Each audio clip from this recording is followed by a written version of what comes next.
I wanna be the best in the game, invest in my name. Check no restraints, I'm obsessed with the pain. I ingest, I retain, assess and I change. Possessed by the thought I'll be free one day from society's restraints. Money, clout and fame, a disease, a plague. We all love to hate, have to play the game, have to make a name. All our insecurities are on display. This is war with the enemy, think that it was meant to be. Living in a time where disease is on every screen. I won't let them fester me, I know most are festering. Negativity is a plague for the mentally weak.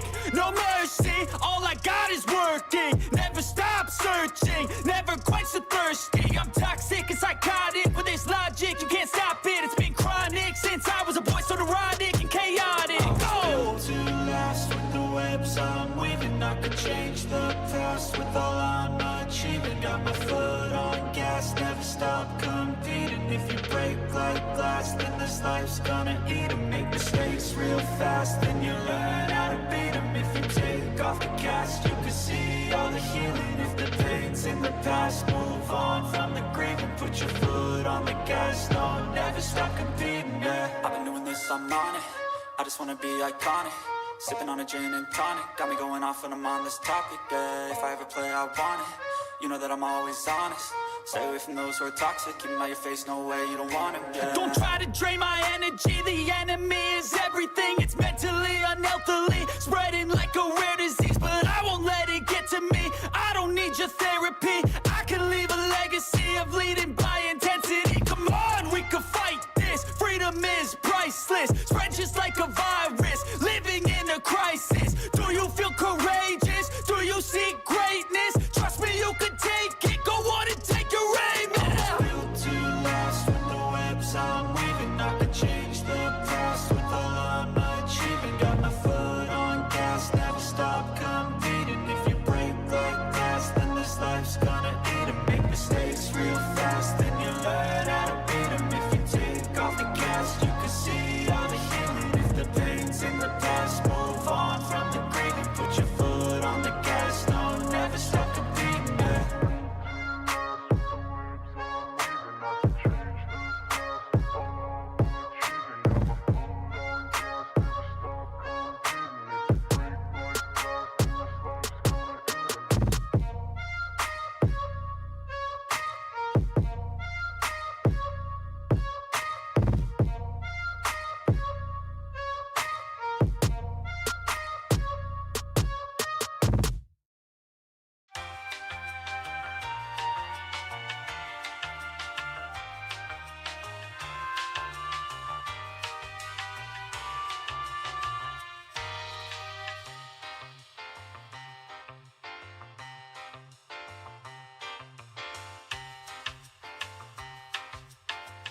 Sweetie! Sweetie!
Just ask them how I did it.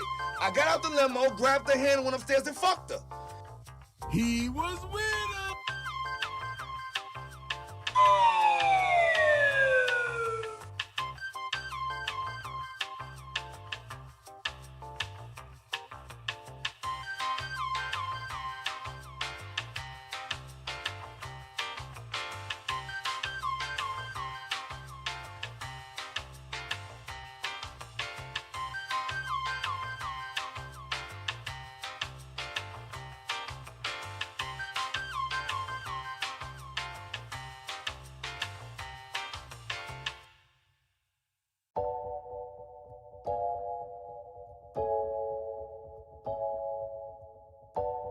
I would have been swallowed up. Have you ever been swallowed up?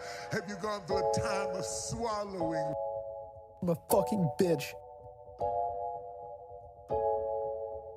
I'm a fucking bitch.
I'm a fucking bitch.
Stop bouncing me. Yay!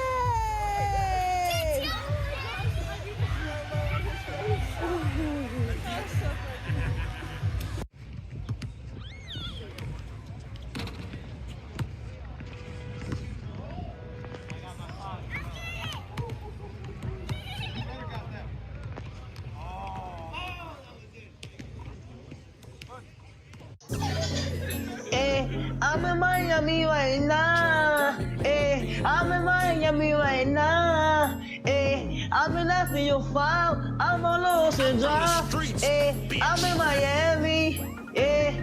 In Miami right now. I'm in that for your file right now. On Ocean Drive right now.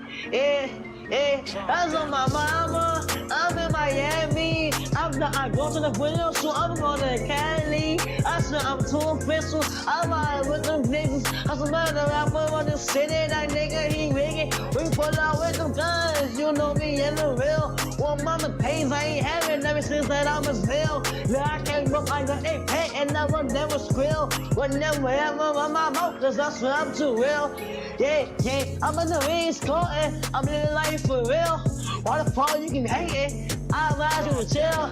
You gon' really piss me off, and I'ma pull up on the steel. I'ma pull up on the drink, go and get your ass killed. Man, stop capping, cause I'm fucking wicked. I pull up to your city, tell me your location, bitch. You know we fuck that shit. My youngest know you killin', I wanna grind, got money in my mind, put money in my wrist, so I can tell the time. You know I'm rapping the job and I'm trying to eat. All around the world I'm doing shows, I really come to eat. They trying to play on me, I swear I'm doing my shit. One of my time I was poor and I ain't have shit. Every day I'm just riding by the same outfit. I done came up, I'm switching cars, yeah, I'm switching shit. These niggas mad at me, ain't wanna clown me. I'm in Miami right now, I'm off of South Beach. I'm living large, I'm living life. They know me, wanna take my life. Yeah, it's on my mama. I'm in Miami. I'm out there doing video shooting, going to Cali. I'm on my mama, and I'm in Miami right now. I'm in the 305, yeah, I'm on Ocean Drive. Pull up with a red car, my life is on now. They wanna play with me, they wanna clone me. I'm bad bitch, Latino, she wanna sleep with me. I'm in the 305 right now. I'm in Miami right now. On Ocean Drive right now. I'm in Miami right now. I'm in Miami. I'm in the 305. I'm in Miami. I'm in the 305. I'm in Miami. I'm in the 305. I'm in Miami. I'm in the 305. I'm in Miami right now. Yeah, I'm on Ocean Drive. I'm in Miami right now. Yeah, I'm on Ocean Drive. Yeah, and the front car. Now come look at me. I'm the youngest in the game. You can't beat me. Cause I'm that nigga from the bottom. No, I will never change. Diamonds on my hoodie. I got diamonds on my chain. I'm in this so long. I swear ain't no game. Yeah. In Miami right now. And the 305. Yeah.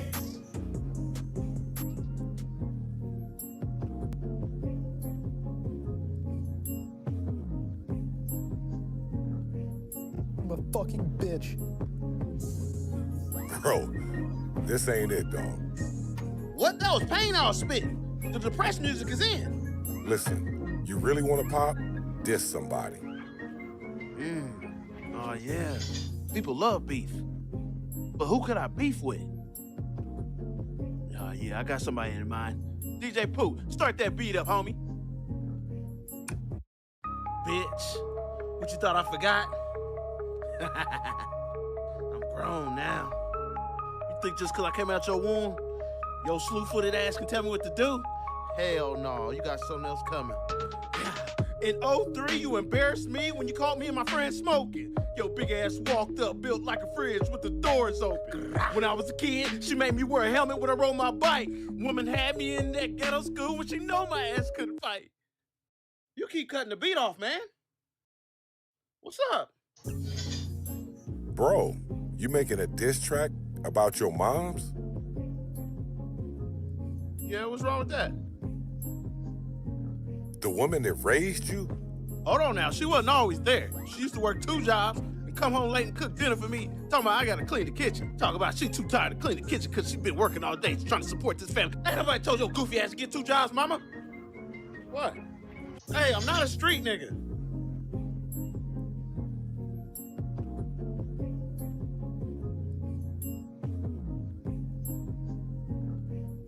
I'm a fucking bitch.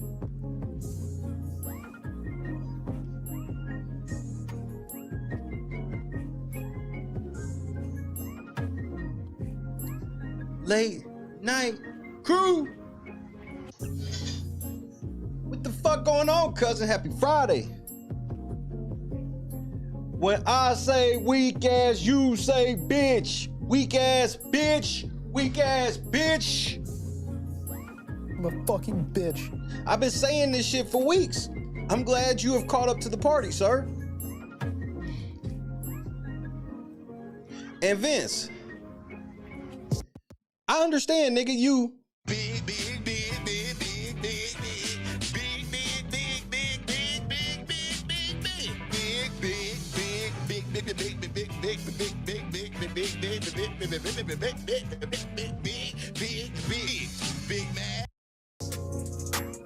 I understand this, and I don't give a fuck, nigga. Stay mad, nigga. Stay mad. Stay mad. Shout out to my girl, Katherine Woodman. Shout out to Big Cat, bro. AKA Big Taco, nigga. Shout out to Big Taco.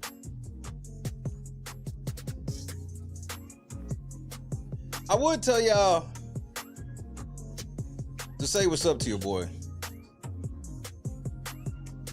but that just doesn't feel appropriate. Instead, I will tell you motherfuckers to acknowledge me.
Obviously, I want to shout out the brand new head of household. The only tribal Beto, Keanu. Wait, you acknowledging me with thighs? Who did that? You ready to get her ass kicked already. Jackie the Cut, what time? Jennifer, Scott Johnson, Boston, Katrina. I've been saved by more bells than Lark Voorhees, Colleen, Robert, Miss George, Mish. I was getting ready to shout out Clee, but Clee getting ready to go to the kitty table. Hold on, where's she at? And then you made me fucking replace the pen. Man, yeah, your ass is gone. And if I see anybody talking to Clee, their ass is gone too.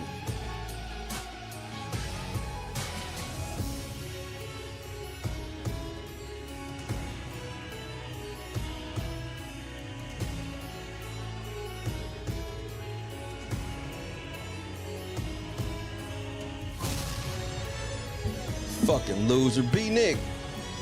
Don. Kendra, did I say what's up? I think I missed you. John Luna. I do consider myself acknowledged. I appreciate it. Bob, what's happening?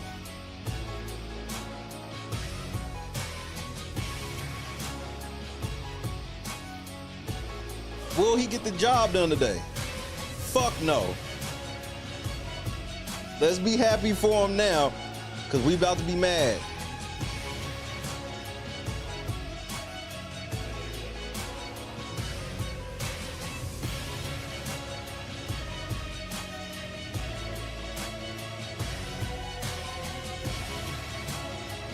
Big Tommy. Dr. Cow.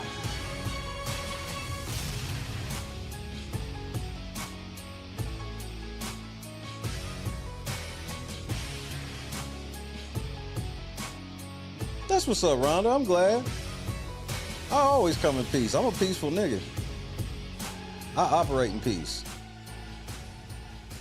I operate from a peaceful position. A peaceful position.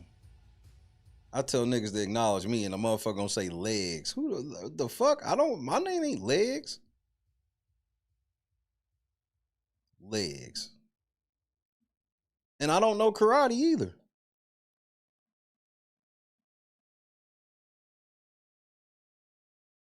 But in the words of Cedric the Entertainer, I do know nigga please.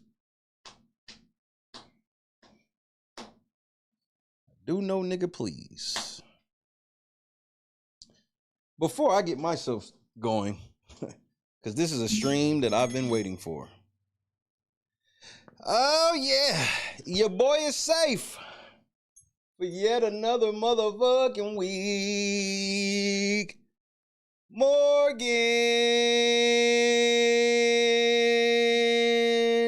Mickey, and Vinny are going on the block.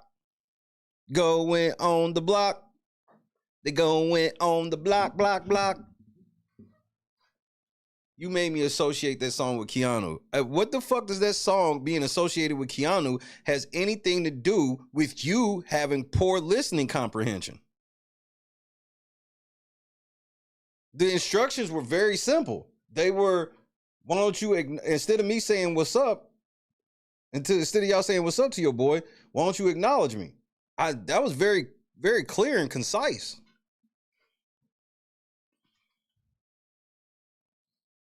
It's not my fault. And you the hooked on phonics person. Need the listening comprehension. Some of y'all need to take listening comprehension classes. Hashtag Shay was right. Programming note. Tonight, I will be on the air tonight, but I think I'm going to just DJ tonight. And just shoot the shit. Nothing serious. We got 5 days into the biggest day of my life as far as my career goes. And I'm gonna leave here. I'm gonna go outside with my family for a little bit. And then I'm gonna come back home and I'm gonna DJ.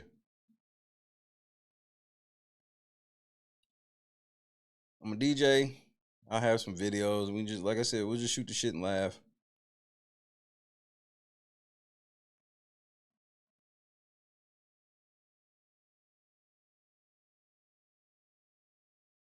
Oh, court is on a Big Brother day, so do not be looking for me on Wednesday.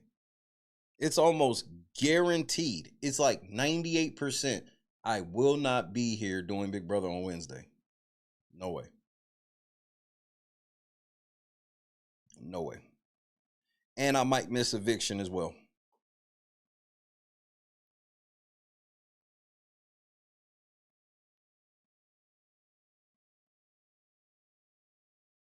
Vince, honest question. What do you think I think about you? I'm a fucking bitch. I agree.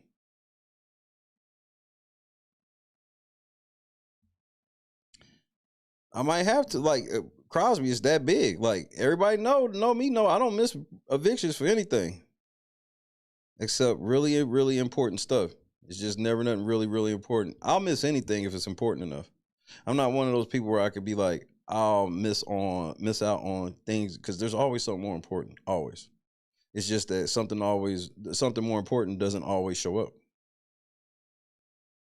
But yeah, Wednesday, I probably won't be here, and Thursday, we'll see. We'll see.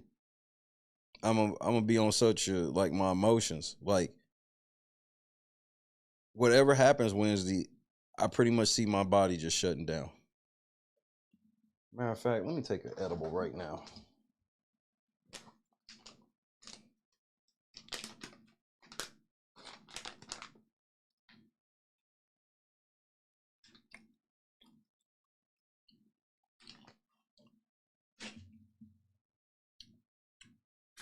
edibly.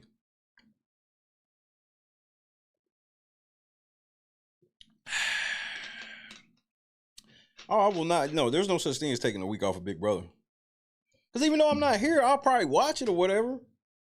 You know what I mean? But as far as me, like, getting out of the bed, like, I don't know how y'all are. Me personally, like, when something big happens, whether it's big or small, my body, like, shuts down for, like, half a day. It's like the emotional weight just, like, makes me instantly tired. We talking about, like, 16 months of shit, and it still technically ain't over, but it's like a big thing is over. A really massive part is over. And so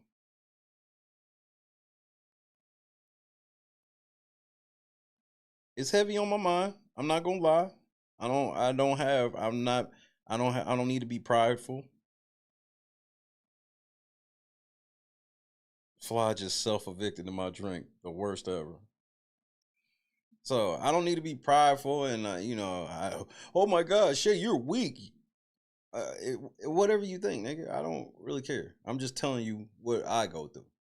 And so if it's a win, will I probably come on screaming and screaming and screaming?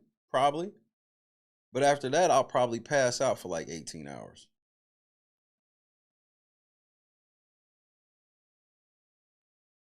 Like, I can't explain it. It's just there's like like you go through all these emotions, all this shit, and you finally get to like somewhat of a finish line, and it's just like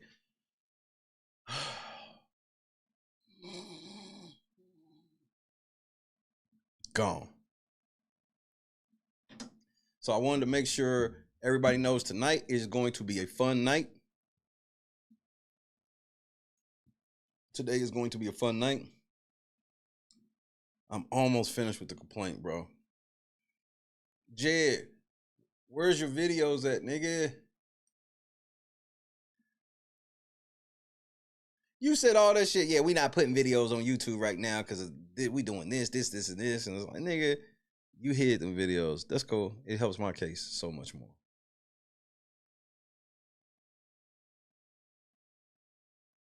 I ain't gonna lie. I like Mickey hair so much better now. It's out of that other shit.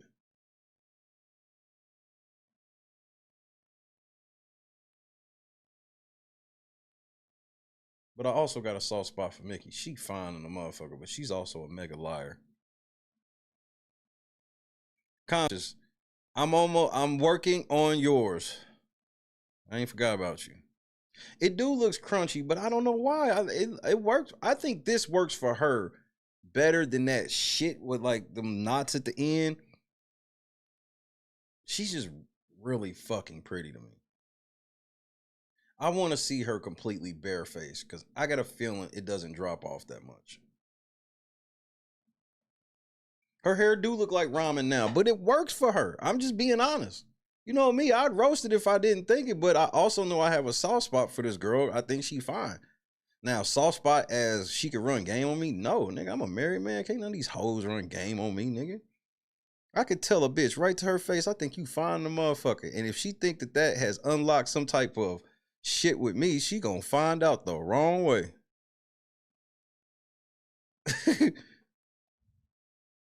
Yeah, I like the Medusa hair. I like this shit better on her. I like it so much more this way than the other way, to be honest. Especially like how she be doing different shit and then having it up and not like, bro, that shit be sexy, bro. She a little sexy chick, bro. I ain't gonna lie. Now tonight, I need y'all to spread the word. Conscious, everybody. I need y'all to spread the word because we just hanging out tonight, bro.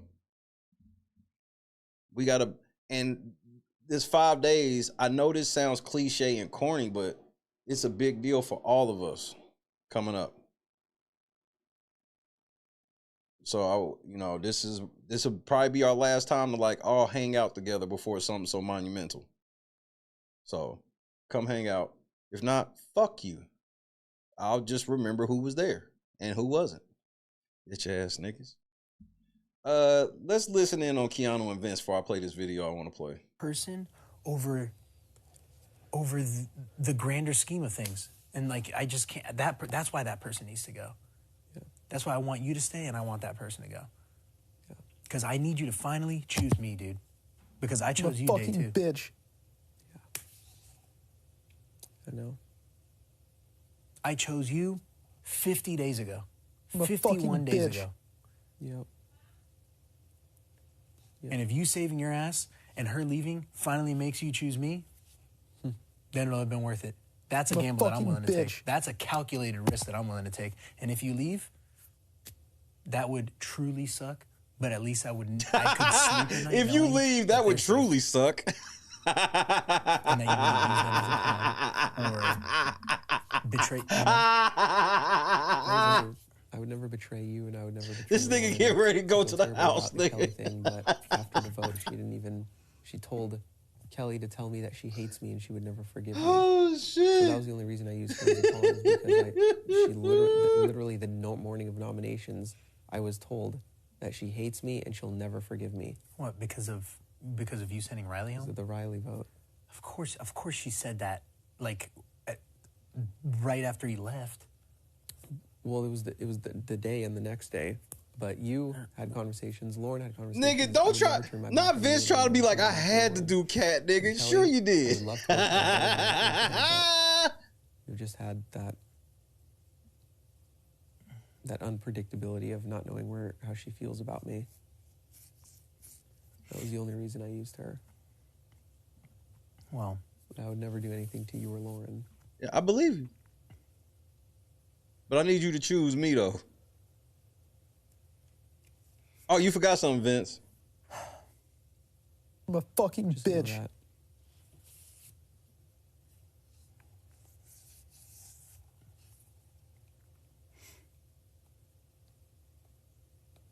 All right, well, I'm fucking hungry, dude.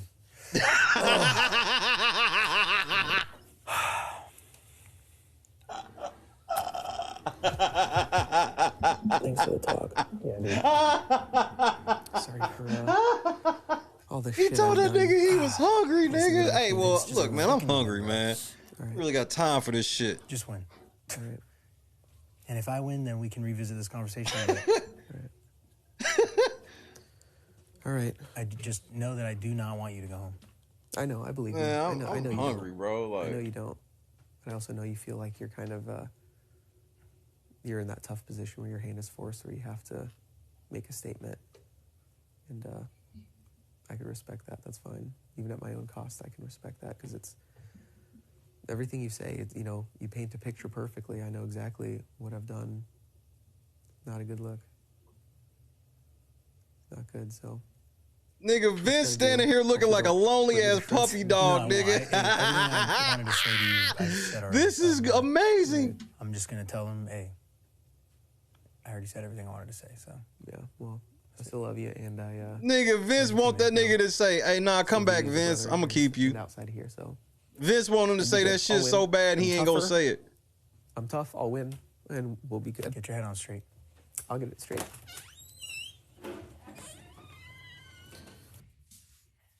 Hello.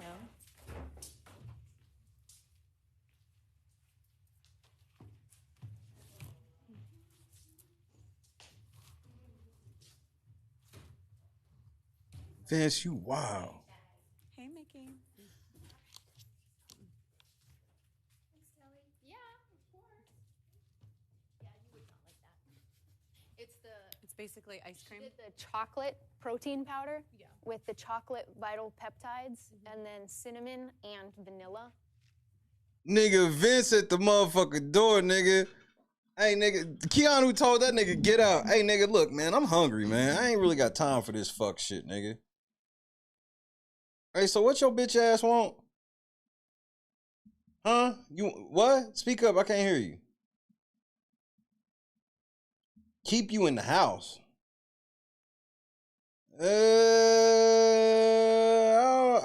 Look, that's a big ask. Look, if you look, I mean, if you leave, it would really, really, really, really suck. But you know, nigga, Vince, bro, Vince, I ain't gonna lie.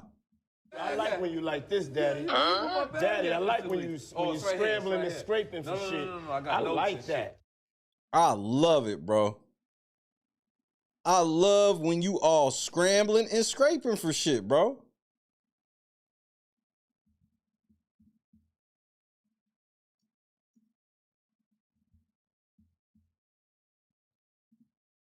So we gotta talk about Cat and not Cat Dunn.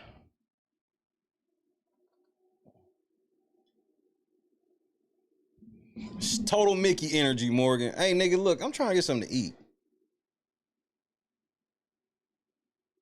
I gotta get something to eat, bro.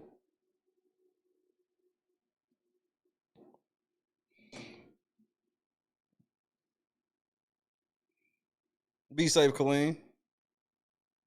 But hey, Vince, I'm hungry. So, Katherine gets evicted. What comes with the Katherine eviction? Some Katherine interviews. So, I'm trying to understand how these grown-ass men are interviewing Katherine, asking her about kissing Rylie and all this other personal ass shit because y'all want her to answer for why she likes somebody that y'all don't like.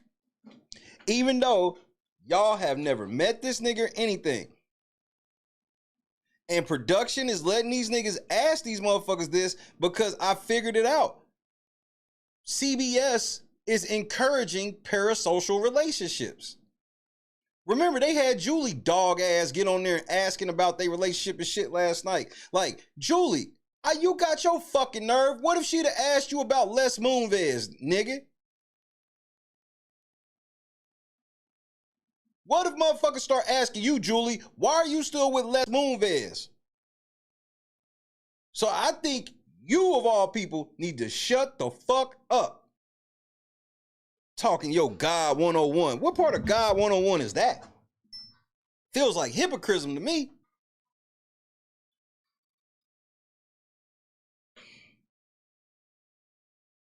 So were you really in love with him? Did you really like him, or was that game? I can ask you the same thing about Les Moonves, bitch. Were you really like that nigga, or was that all just game? What the fuck, bro? She wild. The shit Julie be on sometimes be wild. And I'm like, and it's because CBS be gassing her up because they encourage parasocial relationships. They want people that watch Big Brother at home to feel like that they can control Kat and Rylie.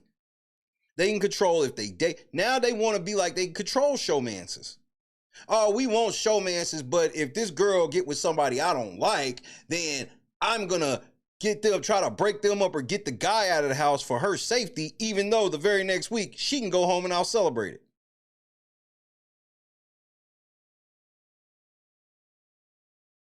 She think people forgot for sure. That was the first thing I said, I thought about last night. I was like, Julie, remember you went on to talk and didn't even want to talk about Les? Your husband that had all them fucking allegations against him to the point where they let that nigga go with a golden parachute. Did you benefit from any of that golden parachute, Julie? Let me guess. You know he's telling the truth. I got you.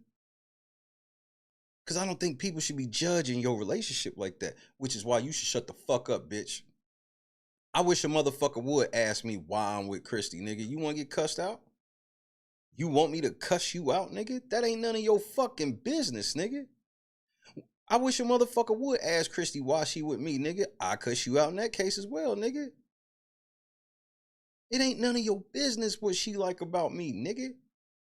It ain't like, why the fuck would my wife be sitting around making decisions about her fucking love life based on what you hoe ass niggas say? That's why she been married 13 years at the end of next month. Because she don't listen to you hoes. She listen to her man. Ooh, that's misogynist. Yep, I'll call her right now and tell her to come in here and give me a fucking kiss right now. She better do it. The fuck you mean? Yep, I'll walk right past my wife. I'll smack her right on the ass. And she ain't gonna do shit either. But did you ask for consent? Yeah, when I asked her to marry me. Fuck you mean? Fucking weirdos. Let's look at some of this weird shit. Maybe it's just me. Maybe it's just me. Dalton Ross, you get first crack. Tactical nuke! Ergo, what's happening? They've already said they can't wait till Vince comes out of the house so everybody can be asking him about what he agreed with his girl. And I'm like, what the fuck make y'all think that's any of y'all business?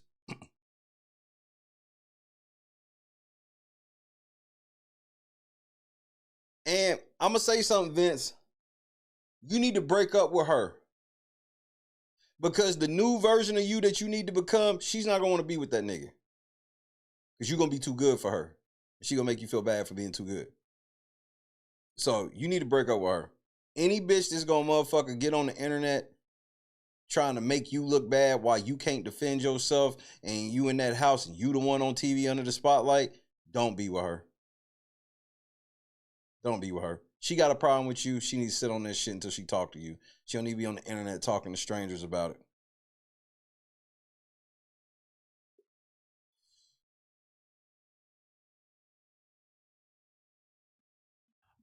Katherine, I'm guessing you've been briefed on some of the reaction outside of the house to your relationship with Rylie, people reacting pretty negatively to some of the things he would say to you. First off, were you ever upset or disturbed by anything, Rylie? Did you see her upset or disturbed?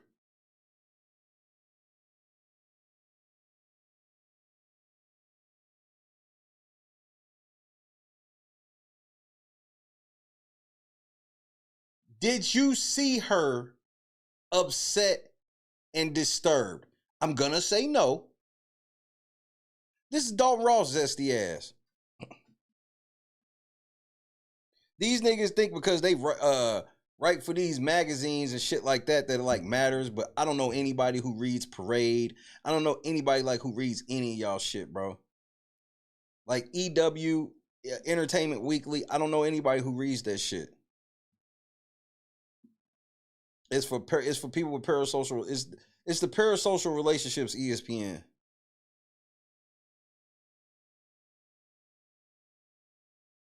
You know how I know you never saw her disturbed or anything? Because you would have brought up when you did. So since y'all all lied, remember when y'all was telling me, oh, look at how uncomfortable Kat is with Rylie, and because remember y'all try to make this all about it was for Katherine. So for him to even ask this question is fucking gross. Hey, that's why anybody gay that come out of the house, I'm going to start questioning you about your gay relationships. I'm going to start asking if that nigga at home was okay that you was looking at that one nigga in them biker shorts. I'm going to start asking these things. And the first time y'all call me a homophobe, I'm suing. I'm suing y'all niggas for defamation. And it'll be easy to prove because I can show when you guys judge heterosexual relationships and nobody does anything to you. So I'm going to be judging gay relationships around this motherfucker from here on out. That's my word. EW used to be most people's TV guide. Yeah, but look, this is how far they fallen. These type of platforms, this is how far they fallen. You was never seeing this type of shit with EW. This is like some big shit for y'all. Y'all interviewing a bitch from Big Brother. Like, it's an L. Rylie said or did? No, I was not. Look at his face. Look at his face. She said no, nigga.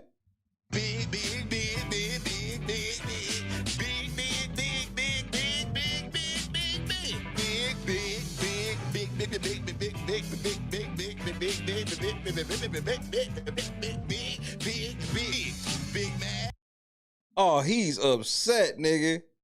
Reacting pretty negatively to some of the things he would say to you. First off, were you ever upset or disturbed by anything, Rylie? Just for the record, before we even get to the part, just for the record, if Rylie did anything that she considered was against anything she wanted. It was a diary room button press away. This shit where y'all act like y'all have to save this bitch as if production would let anything happen to her on their watch is crazy. That's where y'all sound crazy to me. If Rylie actually did something, production would have been stepped in. Remember Big Brother 2? The motherfuckers was making out and the nigga put a knife to her fucking neck. And she liked it. And they said, that's too far. This is not what we're talking about. Because if it was, they would have stepped in already, nigga. What if I took this and just bashed you over the head with it?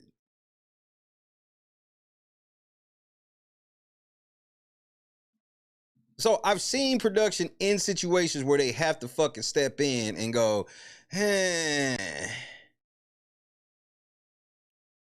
nobody stepped back and was like, Justin should have stayed in the house. The shit Justin did was out of pocket. But old girl was just as nasty because she did consent to like some of the shit. She consented to all of it. She didn't have a problem with none of it. But they like, we can't let y'all do y'all freaky shit where you letting this nigga, you kissing this nigga deeply while he got a knife up to your neck. Like we gotta draw the line. And that was back when Big Brother really didn't want to do shit like that.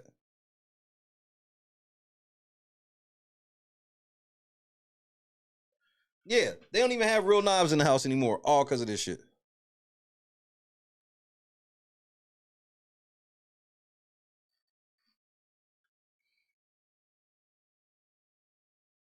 And so now now they want you to believe, and all this shit comes from production, because production can tell Dalton Ross, don't ask her no questions about Rylie. But this is the red meat they throw to the social media fans, because that's how this type of content thrives. And they all asked the same shit. So Sharon Tharp, Dalton Ross, Mike Bloom, they all asked her about Rylie.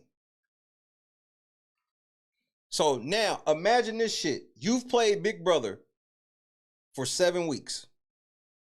You get evicted, and all everybody wants to ask you about is, did you really like Rylie? Wait, so that didn't bother you when Rylie just said, kiss me?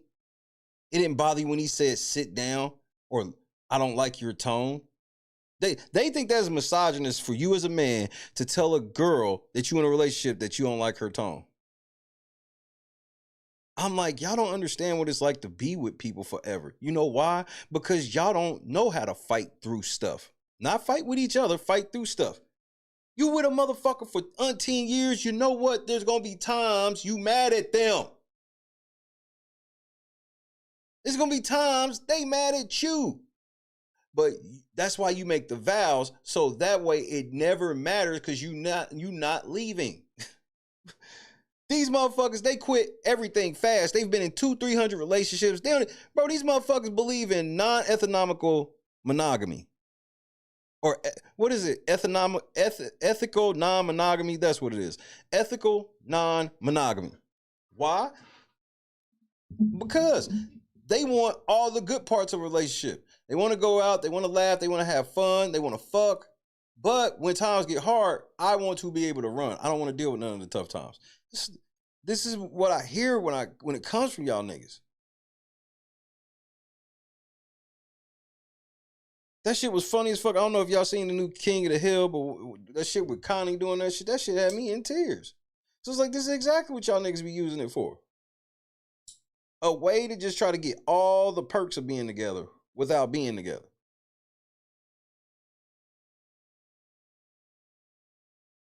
Y'all sound like people that ain't never been in long-term relationships. Or y'all sound like the blunt, low IQ person. You know when you're around somebody that could have kind of a lower IQ, but they real blunt, that's some shit they ask. I ain't like the way Rylie walked up on you. You be liking Rylie doing that? Yes, it's not it's not like it look. Yeah, I do.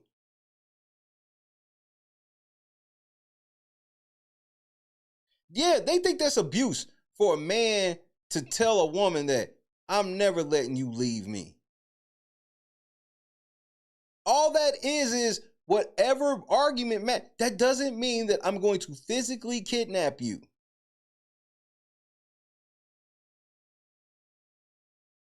Bro, sometimes you have to explain this to girls. When you can really lock in with your girl to help her understand that I'm not telling you this because I want to break up with you. I'm telling you this because I want you to stop. And sometimes girls don't understand the difference of the two. Because girls will make it seem like they'll hear this shit and be like, so what, you don't want to be with me no more? But you as a dude, you don't take shit the same way. So you like, it can make you mad. Like, what the fuck? Like, because it's so off the wall to you. But you have to get your girl, you have to instill that trust in your girl. So she understands that, yeah, this nigga on my nerves, but he ain't talking about it ain't because he trying to get me to leave. But all y'all sound like people that have never been in long-term relationships. I'm talking about you ain't never had a 2-year boyfriend, not even in high school.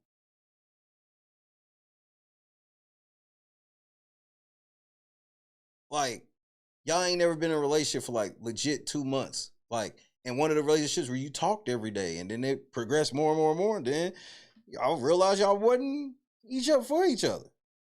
Especially once y'all growing up or whatever. But now, bro, these motherfuckers body counts. And it ain't just girls. It's the dudes too. Niggas be entering their 20s with triple-digit body counts.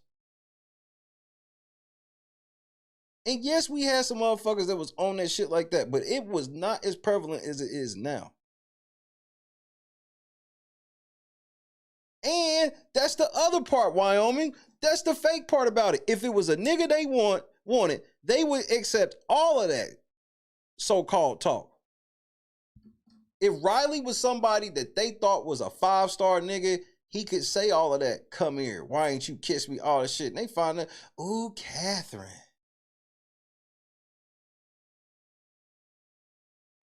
But that's the difference in catcalling and being a creep. Hey, baby, I love that outfit. When she turns around, it all depends what you look like, how it will be accepted in most cases. If you bust it and look like Rylie, they gonna call that you're a creep. Are you trying to kidnap me? All this shit. But if you hot, then that's just you giving compliments and shit.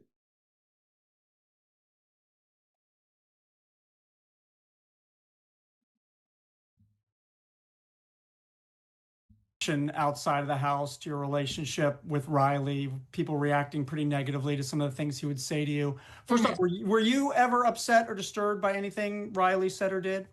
No, I was not. I was very surprised to hear that any of that was taken wrongly. What do you make? I was very surprised to hear that any of that was taken wrongly. You hear that?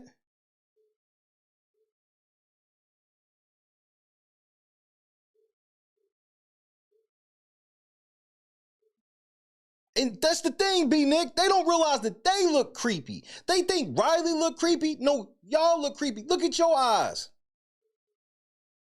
Crazy eyes. She's got freaking crazy eyes.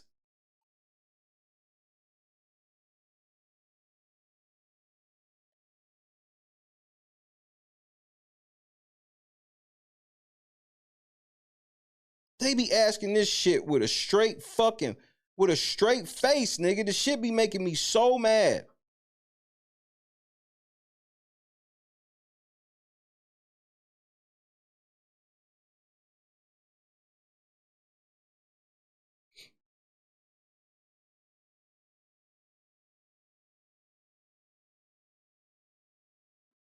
And it's all because they want clicks and views from a bunch of motherfuckers that feel like, well, shit, I watch these niggas on TV and I think Rylie's creepy, so I'm gonna say something about it.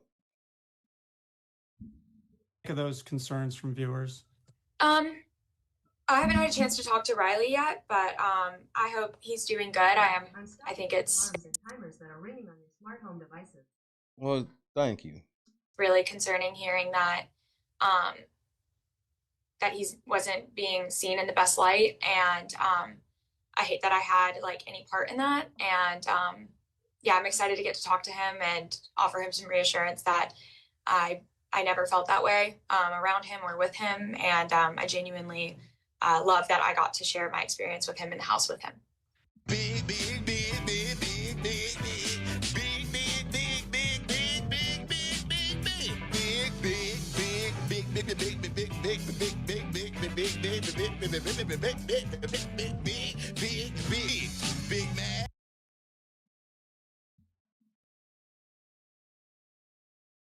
Not her letting you know that, nigga, I'm hitting Rylie after this, nigga.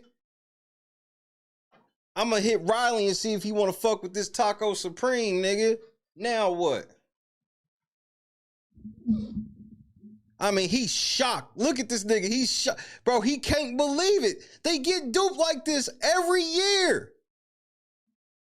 They sit around judging people they've never fucking met, judging their whole fucking relationships, even though we know how frequent the feeds get cut. You can't rewind anything. You can't trust everybody's updates because they purposely edit shit and take context away to make people look like anything.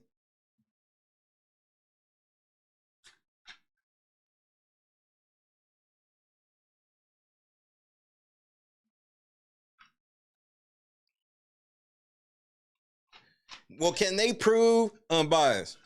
Can they prove that she hadn't already got her phone and talked to Rylie yet at this point? Because what if Rylie threatened her mama on the phone? What if she already done talked to Rylie and Rylie said, you better speak good of me on these interviews or I'm gonna kill your mama? You don't know. You don't know. And Laura, this is the exact shit where it's like CBS is killing their own feeds on purpose. No casual person watched the show and ain't been watching the feeds of social media and thought any of the shit they thought about Rylie. It was only them.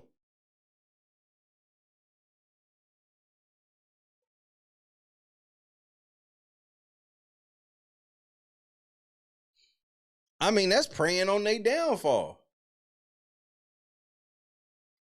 What, she ain't got no baggage? See, this is the thing. Rylie got baggage, but she don't. Like, no, Rylie don't know her baggage, nigga. Pretty girl like her ain't already motherfucking caked up. Shit, she might be a problem herself.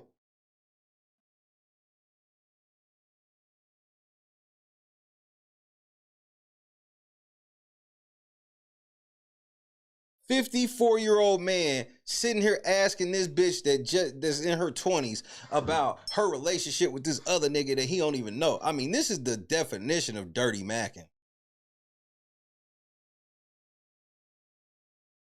I mean, this is the definition of dirty macking. I just want to say, Katherine, you should not hate anything of your own behavior or activity at all. You should not put any blame on yourself for anything. So how could she not when she's trying to figure out, no, Dalton, it's your fault, bitch. She's trying to figure out, like, well, what did I do to make people think that Rylie was being mean to me? Why is that going over their head?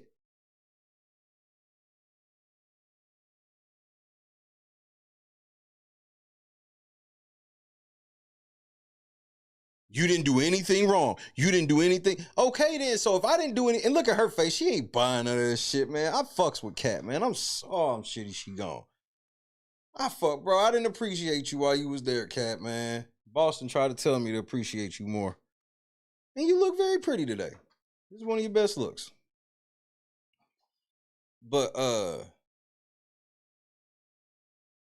they don't understand what she means when she's saying, like, she's trying to figure out, was I doing rest? You know, some girls can do resting bitch face. Sometimes a girl could be with her dude and she's just as content as ever, but she has resting bitch face. So she don't know, like, nah, I fuck with Rylie heavy. And then on top of that, that's all y'all want to talk to me about. The Taco Princess, nigga. I just want to put that out there. I'll just sort of ask you the same sort of question that Julie asked you. What? And I know you just got out of the house. What do you see, and what do you want your future with Rylie to be? Unbelievable, bro. Unbelievable.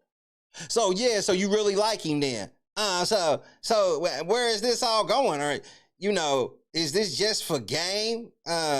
You doing this for clout? You actually like him? Nigga, can they just go through what they going through?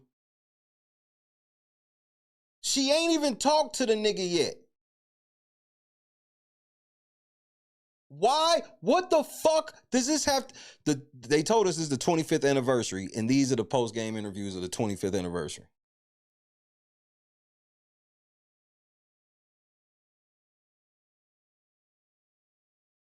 You motherfuckers are disgusting. Hit the like button.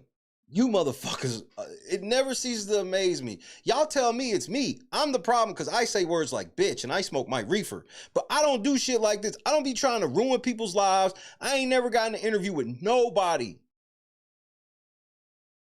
And bro, there's house guests that'll tell you I know shit relationship-wise that y'all niggas ain't never knew. I'll tell you some shit about Taylor season that would leave your jaw on the fucking floor. But I'm not a clout demon. I don't need it. This is all y'all substance is being intrusive in people's business. And then since she ain't give the answer you want, now it's like, well, what is your relationship gonna be like with Rylie going forward? Motherfucker, I don't know.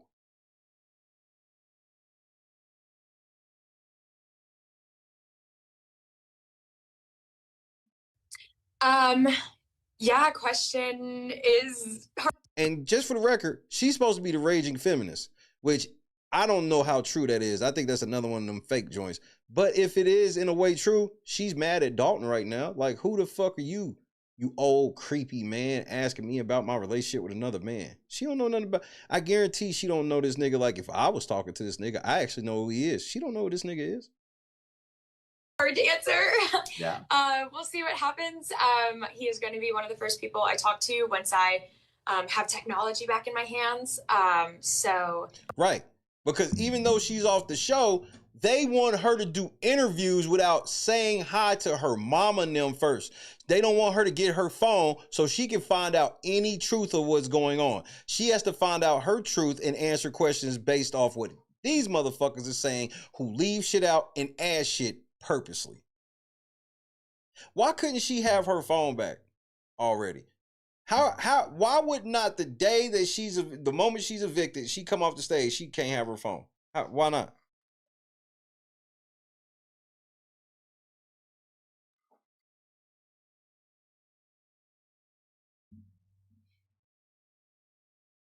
we'll see. I hope to see him soon. I hope to see that nigga soon. Let's keep the train rolling. Let's see what Mike Bloom had to say. I think with the thing like kissing and stuff like that, it was more so, at least for me, founded in reasons that weren't necessarily that it was crossing a boundary. I was just like thinking of having to watch me kiss somebody. Just yeah.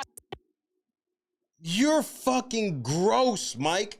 Y'all niggas claim to be feminists, but y'all niggas will sit here and be asking girls about intimate details of their love life and want them to explain it to you for your fucking approval. Bro, if y'all talk about toxic masculinity, that's it right there. The fuck you mean? I gotta explain to you why I let Rylie kiss me? What? How the fuck can a man be a feminist? I've been trying to figure this shit out too, but they swear they are. And what you find out is the real men actually are more in line with true feminism than them niggas are.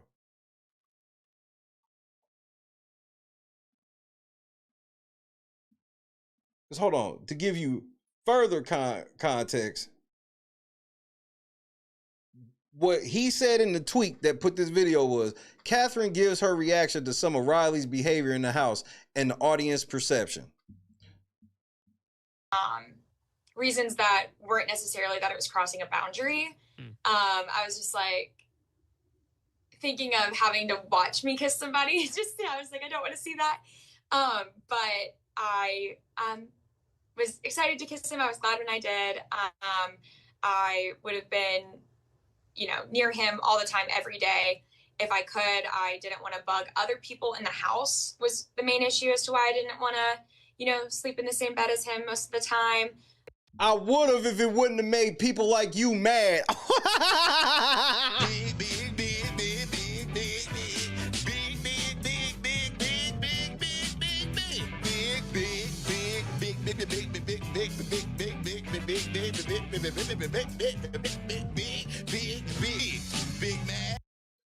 These weak ass niggas be trying to even if this nigga was straight, he could never bag a girl like Katherine because his masculinity level is low.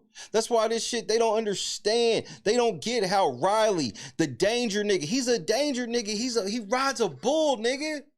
Girls like a little danger in a nigga. They don't want you to get hurt, but if you doing that dangerous shit and you come home unscathed, they love that shit.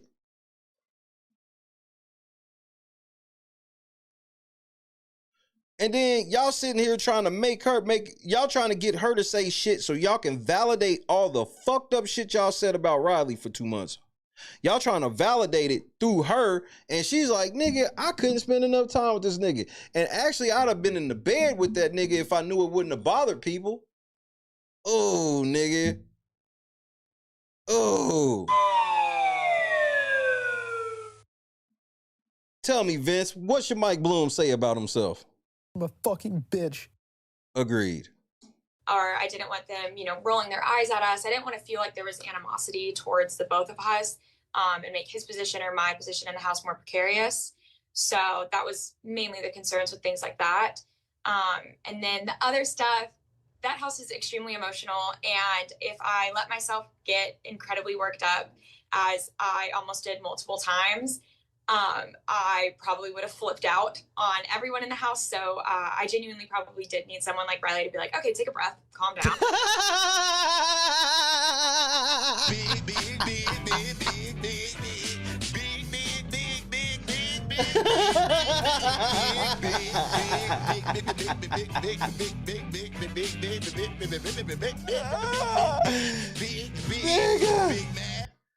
Nigga, if it wasn't for Rylie, I actually might have went crazy. Oh, man. Y'all niggas is upset, nigga. Man, shout out to Kat, bro. The taco princess, man. I fuck with her heavy, nigga.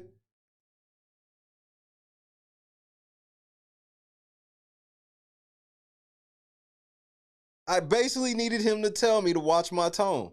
I needed Rylie there to tell me to sit down.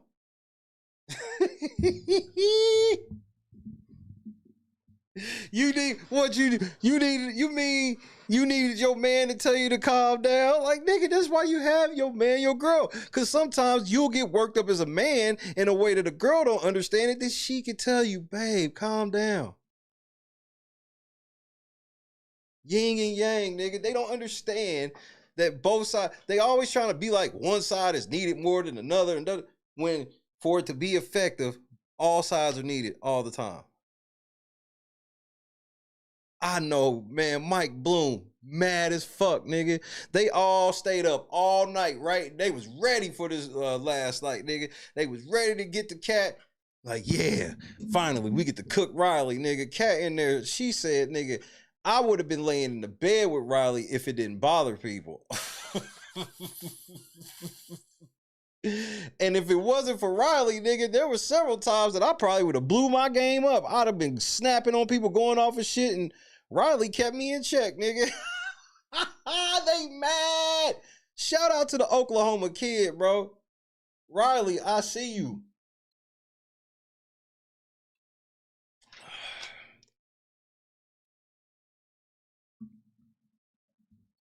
Look at Mike's face, right?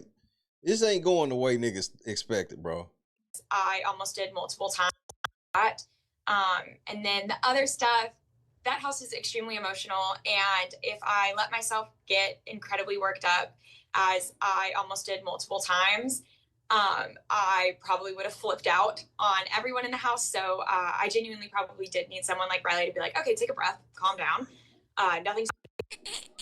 You know that misogynist shit y'all was getting mad about? Remember when I know if there's a bunch of y'all that I guarantee I can find some tweets when he said that shit. Can you believe that Rylie told Katherine to calm down? The fuck does he think he is? Happening yet. And I think it actually helped like center me a bit because I could feel myself spiraling multiple times in the house, just with stress and paranoia and anxieties. And, you know, sometimes flipping out about it actually isn't the best thing. And I did have the room to do that as well a couple of times. So I think it was just specific instances, maybe just weren't seen the best, but I never.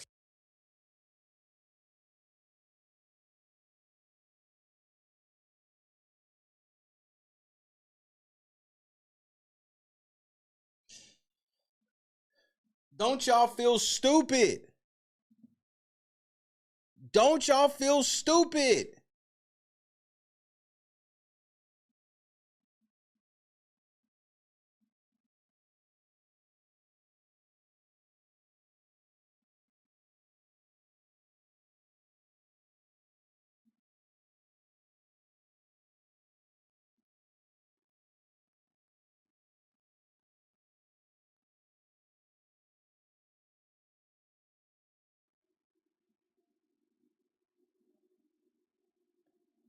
Let's go to one more.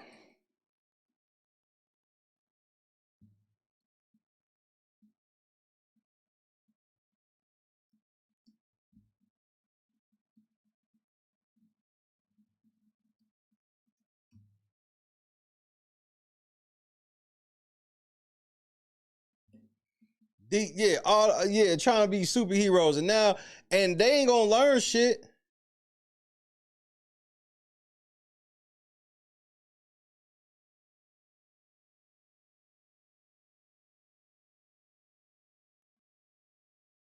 They bro, and Sharon Tharp and all these other goofy ass hoes, bro. These motherfuckers who swear they bro more important than me, that shit be making me laugh. I just be like, man, y'all niggas are losers, bro. CBS got y'all in check, so they don't even take y'all seriously. They take me seriously because they can't get me to heal because why would that's the other thing.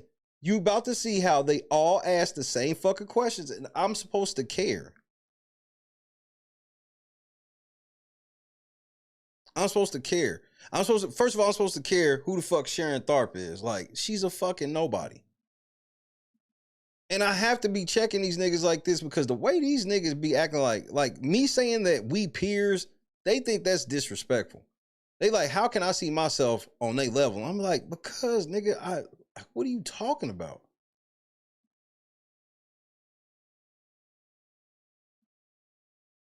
Look at her face already. Look at Kat's face. What do you think they talking about right here? Now, let me explain to you this face that Kat's got.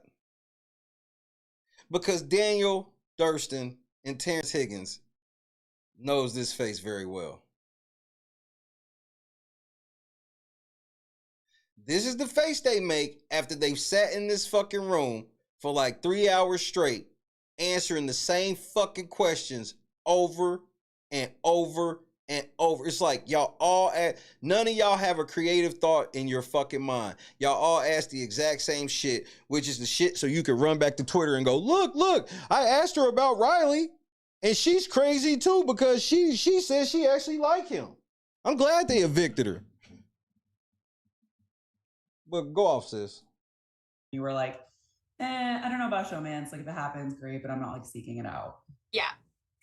I think that Rylie really surprised me. I think I'm definitely the type of person that like personality and the way that you carry yourself matters so much to me. And he's a very caring person. And I saw that in how he acted towards everyone in the house, including me. And I really admired it. And I feel like it grew from there a bit. And yeah, I yeah. I know. Yeah, I know you've been informed of some stuff and probably been asked this already 3, 4, or 5 times. That people were a little concerned with some of his words and actions towards you. Why? And who are these people?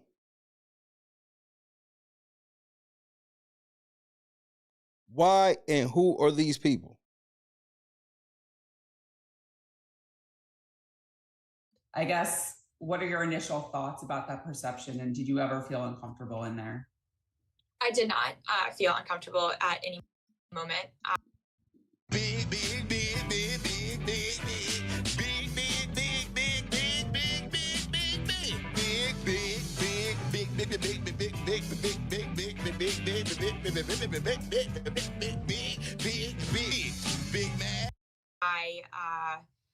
definitely don't want that to be out there. I think I definitely don't want that to be out there, you fucking lying bitch. I told y'all Sharon Tharp, Mike Bloom, Dalton Ross, all of them niggas, none of them niggas that was talking shit about Rylie can be trusted. They all do it for likes and views, and they just look on Twitter, see what everybody's saying, and take whatever woke thoughts that they like the most, and they fucking peddle it on people. For the last fucking 2 months, to their face, they got told that they were lying and wrong. All these people just like, oh, Rylie this, Rylie that, Rylie this, Rylie that. You heard from the source that not only were y'all wrong, she liked that nigga, and she might have even went crazy in that house if it wasn't for him.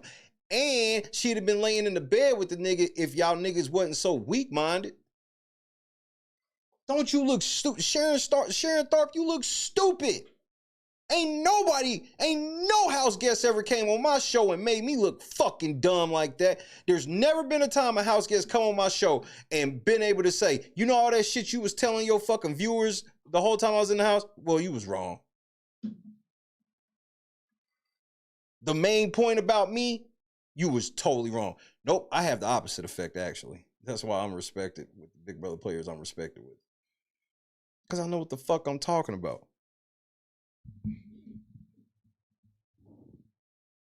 The reason why I can make myself seem like I've been in the house without ever being in the house is because I'm able to truly empathize with house guests because I can empathize through seeing this shit over and over throughout the years. A lot of this shit is just like, you'll see a lot of things kind of repeat itself in a way because we humans, so we gonna always be like humans.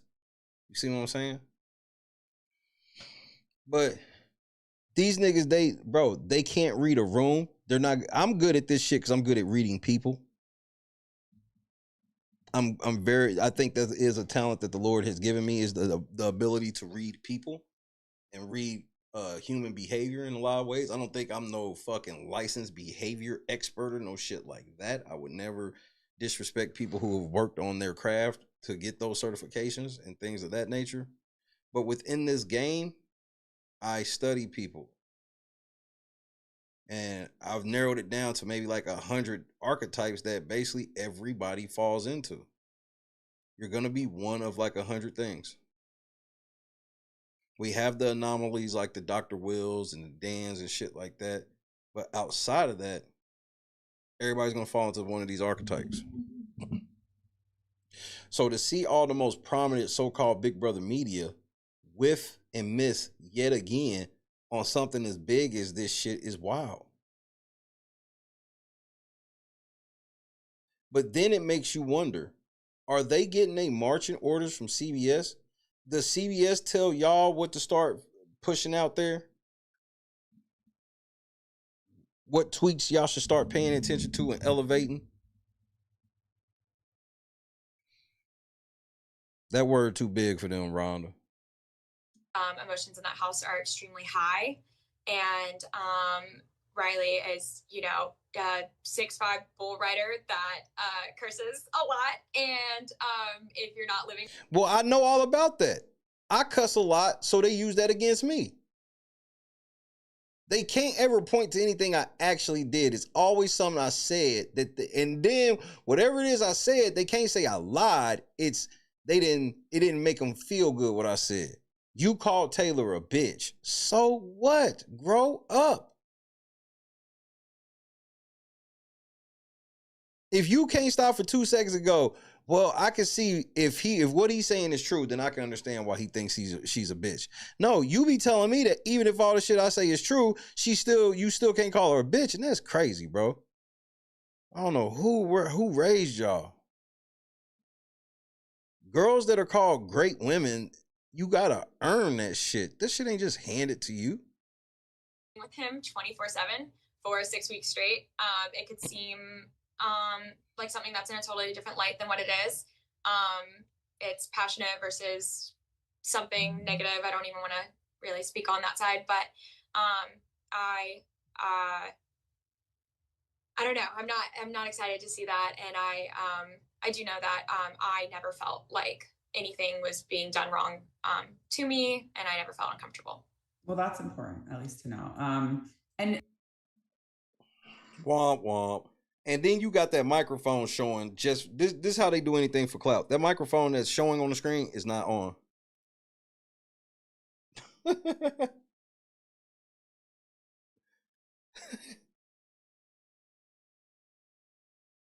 And then they don't take me seriously when they can't. They be, bro, y'all be having the opportunity to make better content than me, and y'all can't, because y'all have no personality, y'all have no originality, and y'all all be operate on groupthink. And if you mentioned you might like obviously go watch it, do you reserve the right to change your mind, like just in What? Do you reserve the right to change your mind about Rylie once you watch it back? I'm a fucking bitch. So she tells her to her face she liked Rylie and that y'all, y'all sitting around thinking y'all know Rylie, y'all really don't. He just cuss a lot. Well, yeah, but do you give yourself the right to change it? What? She's telling this bitch not to trust her own thoughts on this nigga.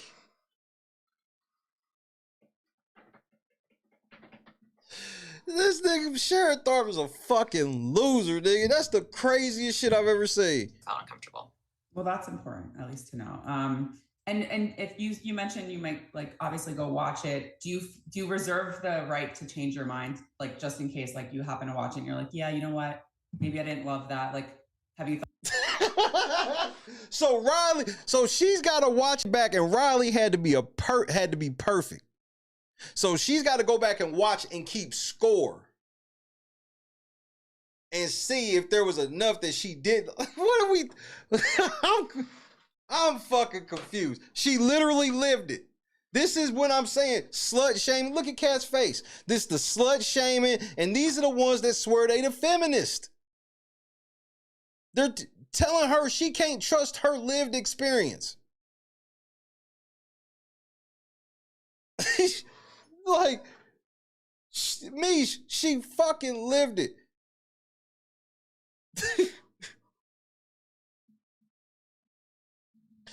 She lived it. She's just like, but what if you go back and watch it? And how is she gonna go back and watch it when there's no flashbacks? So what they want her to do is go back and watch the clips that they carefully edit, that most of them are just, like 99% of them are ridiculous and don't make me feel anything.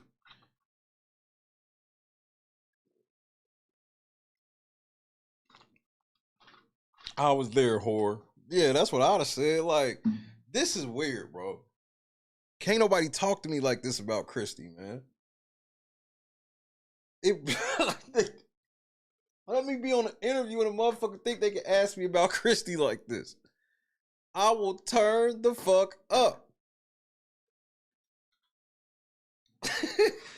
I know when you was with Rylie, it all felt good, but wait until you see it from our perspective. Like, when you see it from our perspective, do you reserve the right to break up with him then and say he ain't shit then? I mean, will you say he ain't shit then?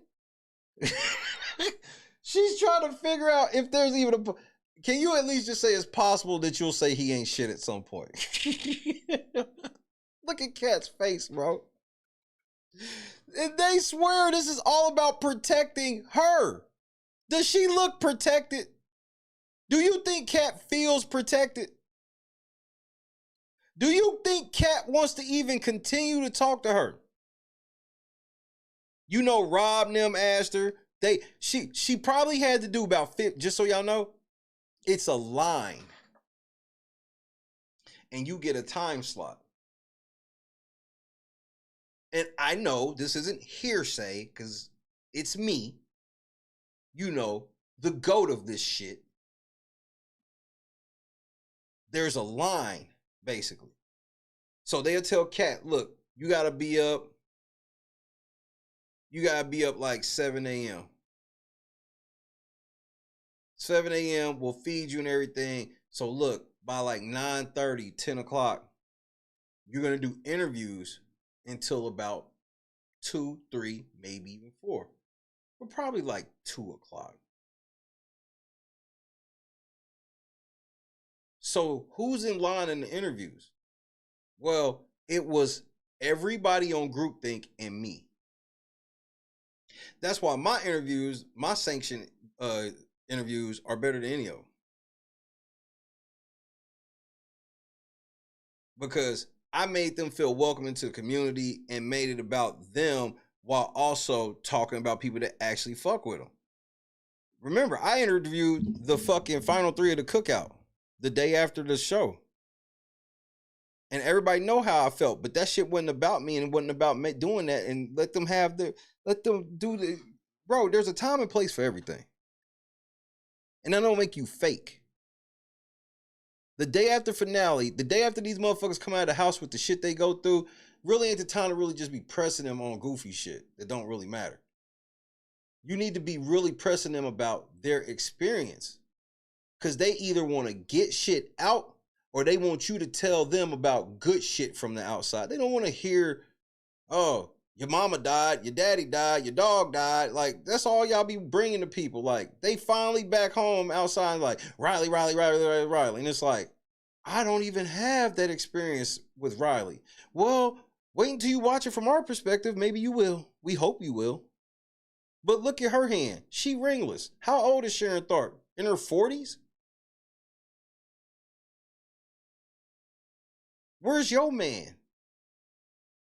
You still wearing names and cursive charms. What if I start judging you on not your relationship status?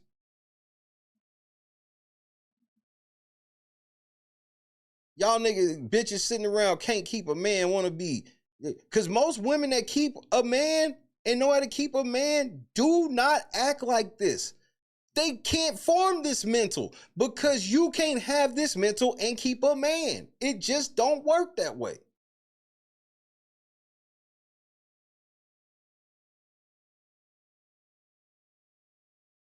These women know, yeah, I got girlfriends and shit like that, and I'll vent to my girl or whatever like that, but she ain't controlling this relationship.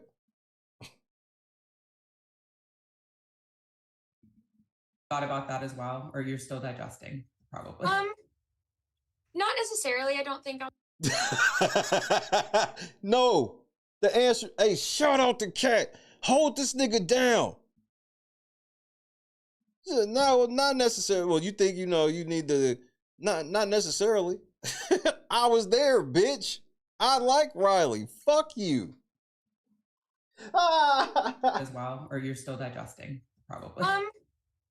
Not necessarily. I don't think I'll change my mind on it. I think going through like weird, awkward little bumps when you're first starting to get to know somebody and not having quite literally any separation from them at all. Or Sharon Tharp don't know about that because allegedly most niggas is throwing the rubber on the back before they leave. They are into their type of people. Kat, they don't believe in relationships. It's ethical non-monogamy for them. You talk about the divorce rate is like 50% overall. Well, in their community, it's like 80% divorce with only 10% of them getting married. It's them that bring these relationship stats down, not the people in relationships. How could they bring it down when they in relationships and staying? That's not how that works. You think you'll change? No, I'm not gonna change. I'm not gonna watch it back and change my mind. I like Rylie. And look at Sharon's face.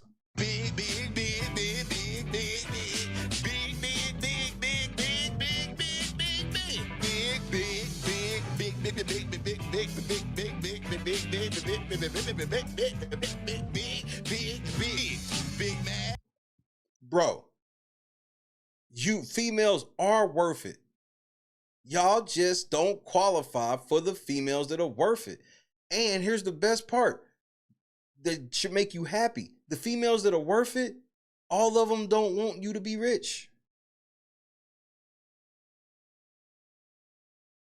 That's why you can't ignore red flags. If your girl's if a girl you trying to talk to or some shit sitting around co-signing to Sharon Tharp, okay then. But if she's talking like Kat, hey man, that doesn't mean she's perfect, but that's something to work with. Because there are some girls that get persuaded in public because they are social media darlings and care what motherfuckers think. And they actually have fun with Rylie, but now that they know that everybody don't like him, then they could fall into it. But she ain't.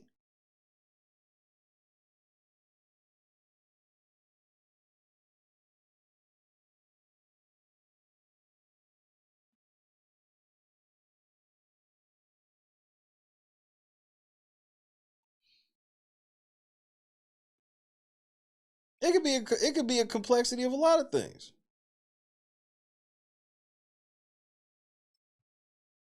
But only each person can make the true self-reflection on it.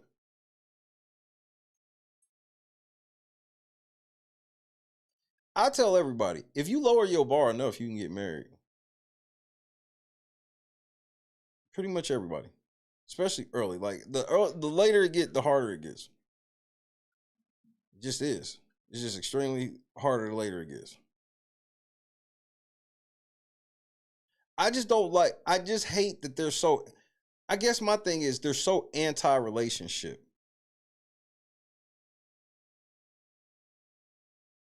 They promote situationships and they don't like relationships.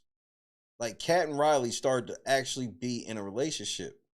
That's why some of the language that was being used by Rylie towards Kat, they didn't understand because they've never been in. What am I? 43 years old. So people pretty much my age, maybe I'll go as low as like 38, whatever. They understand old school relationships, old school dating, old school meeting motherfuckers. These motherfuckers now, they don't even have an idea. From swiping on apps, Facebook, Instagram, just you see a motherfucker on Instagram, slide in their DM, see if they answer. That's the new gas station, is the DM.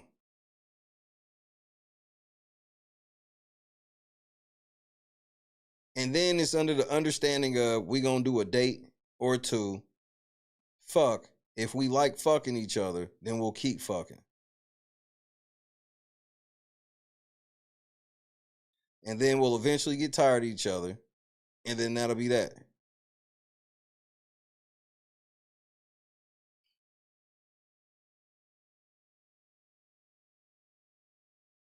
Like there is no chase anymore.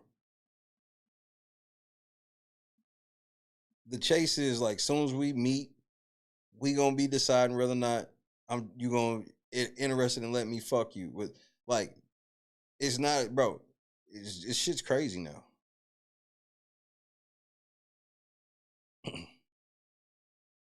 That's the same thing, Rhonda.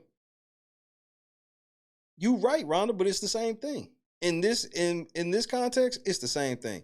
Lowering the bar is literally being more realistic.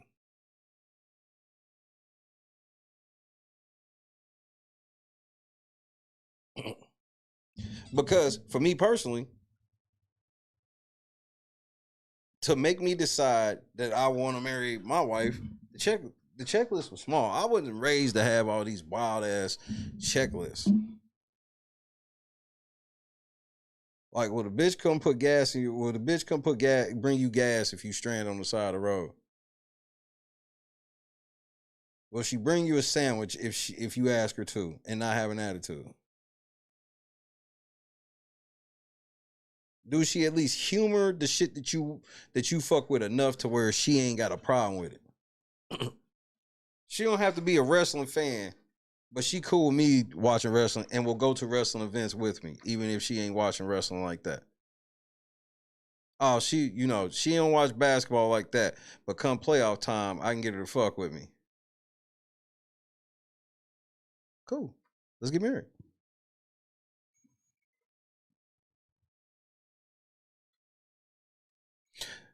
Bro, I knew I wanted to marry Christy when she was like, me, you, and Ari should go get pictures taken together, and we all wear matching Celtics outfits. I was like, bitch, what? Wait, I can ask a girl for this? It was one of the greatest days of my life, nigga.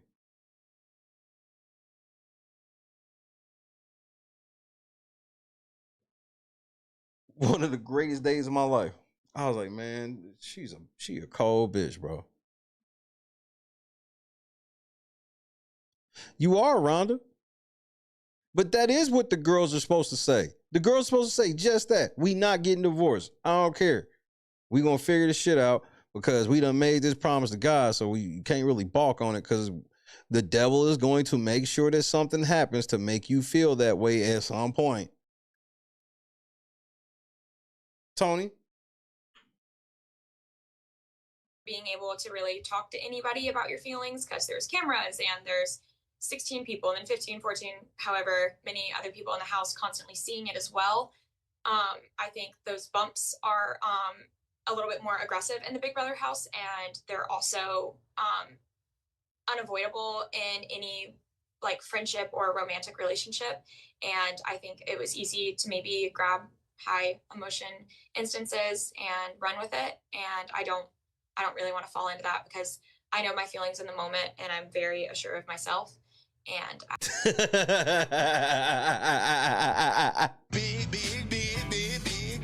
I don't need y'all help, nigga. I am very sure of myself, nigga. I don't need your fucking help. You niggas weren't there. You niggas won't there. She gonna talk to Rylie as soon as she get her phone. Do you know the knots that are going through her stomach right now? Because she's like, oh my God, if they're saying all of this to me, what the fuck were they saying to Rylie last week? Yeah, that's not your line, Katherine. Shut the fuck up. Look, man, Sharon shitty, man. They all three of them look like morons because they just knew they was getting ready to get some footage of Kat saying, yeah, man, Riley's crazy as fuck. I wish the motherfucker would leave me alone.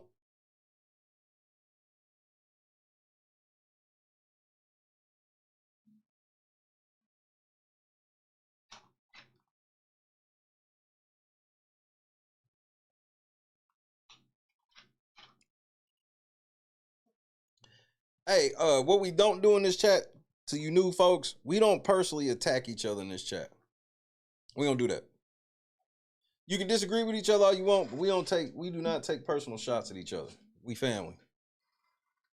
Just for the record. Let me grab my drink. Peppy, what's happening, cuz? Run the show until I get back, Peppy.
Big.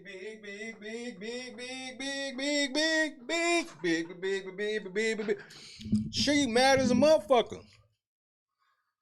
This ain't the first time I've seen her embarrass herself like this.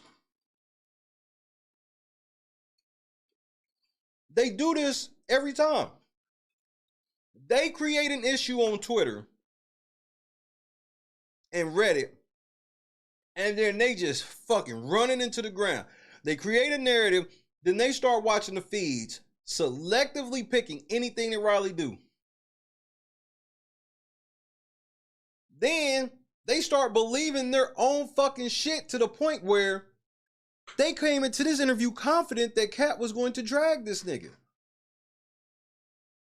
Kat gets in these interviews and ain't doing shit but totally fucking vouching for Rylie. Yup, they did the same thing to Paloma. Bro, they do this shit all the time. And then they get in these interviews and embarrass themselves. That's why when I interviewed Terrence, they were so embarrassed. That was the first time that they all answered me after they all made a pact saying they would never speak on me. They had to answer, but they all answered me while saying that Terrence went and did some interview somewhere. That's all how they referred to it. That's how unprofessional all them niggas were. They was like, we can't even say where the interview, the shit that Terrence said was so damning, but we can't even say where the interview came from. Me, I don't have to do none of that shit. I don't care. I don't sit here and go, man, I hate Sharon Tharp, so I want to make sure that she don't get no views at all. Nigga, get the fuck out of here.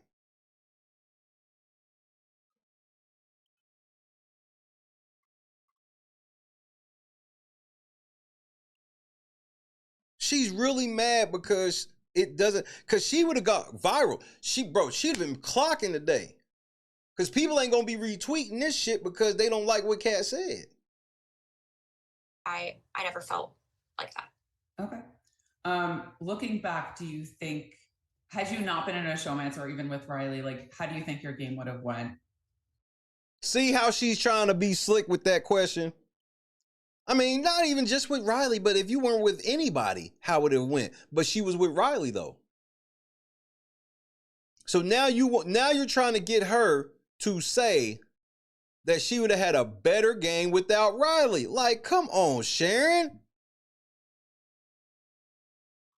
Not slick. I think I would have left a lot sooner.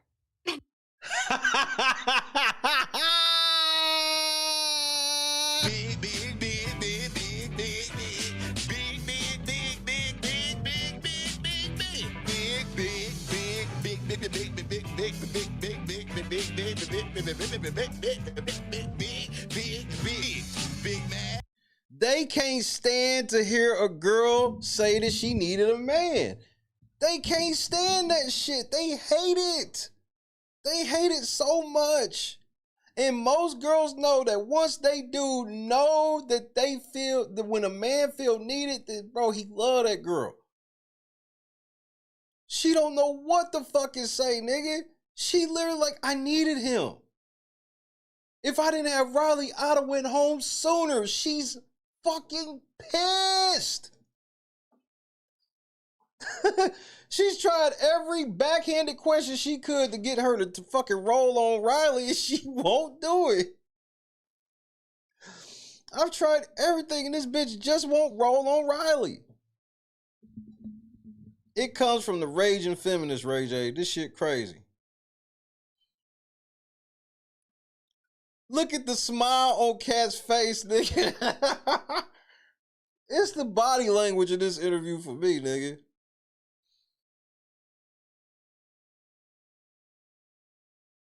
Sharon mad than a motherfucker, nigga. I would have left sooner. Kat trolling at this point, nigga. Kat downright trolling at this point, nigga. Kat's downright fucking trolling.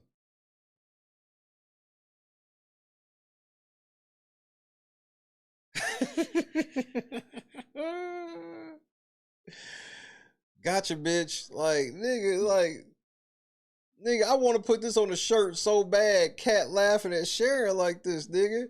Sharon trying to be slick. That last question was slick. Well, I mean, not even saying Rylie, but anybody. Like, how do you think you're getting?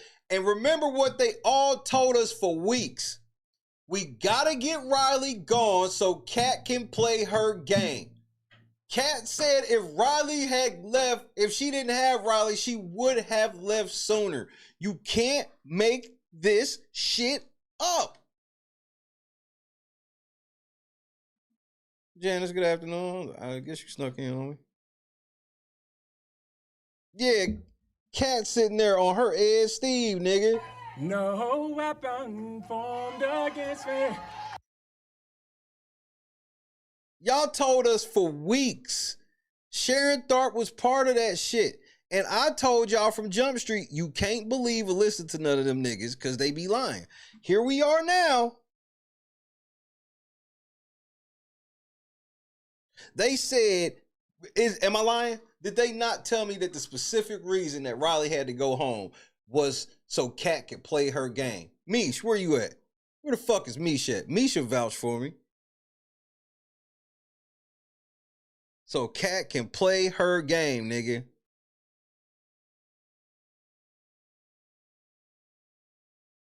Kat let y'all know that if it wasn't for the man, she would have went home earlier. She would have went home earlier. Stop playing with me, bro. Yeah, I'm getting ready to put one in the air for Kat too, bro. Kat out here, she a whole dog with it. Really? Okay. Yeah. Really? Really? Really? Really? Really? I said, man, I'm hungry as shit. He said, oh, that must mean you ready to eat these white bitches.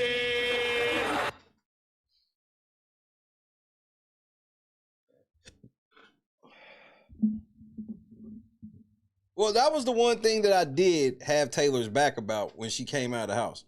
Of all the shit I had, like that, I was like, why do y'all keep just asking, like, feeling like that her and Joseph have to, like, tell y'all everything? Like, the shit with Taylor and Joe did get creepy. They opened that door, but they learned their lesson. They have not opened that door that wide ever again. They opened that door wide and they came through that motherfucker and they expected Taylor and Joe to explain their every fucking detail. Remember, this is me talking. Just because I don't fuck with Taylor, I'm gonna lie about shit.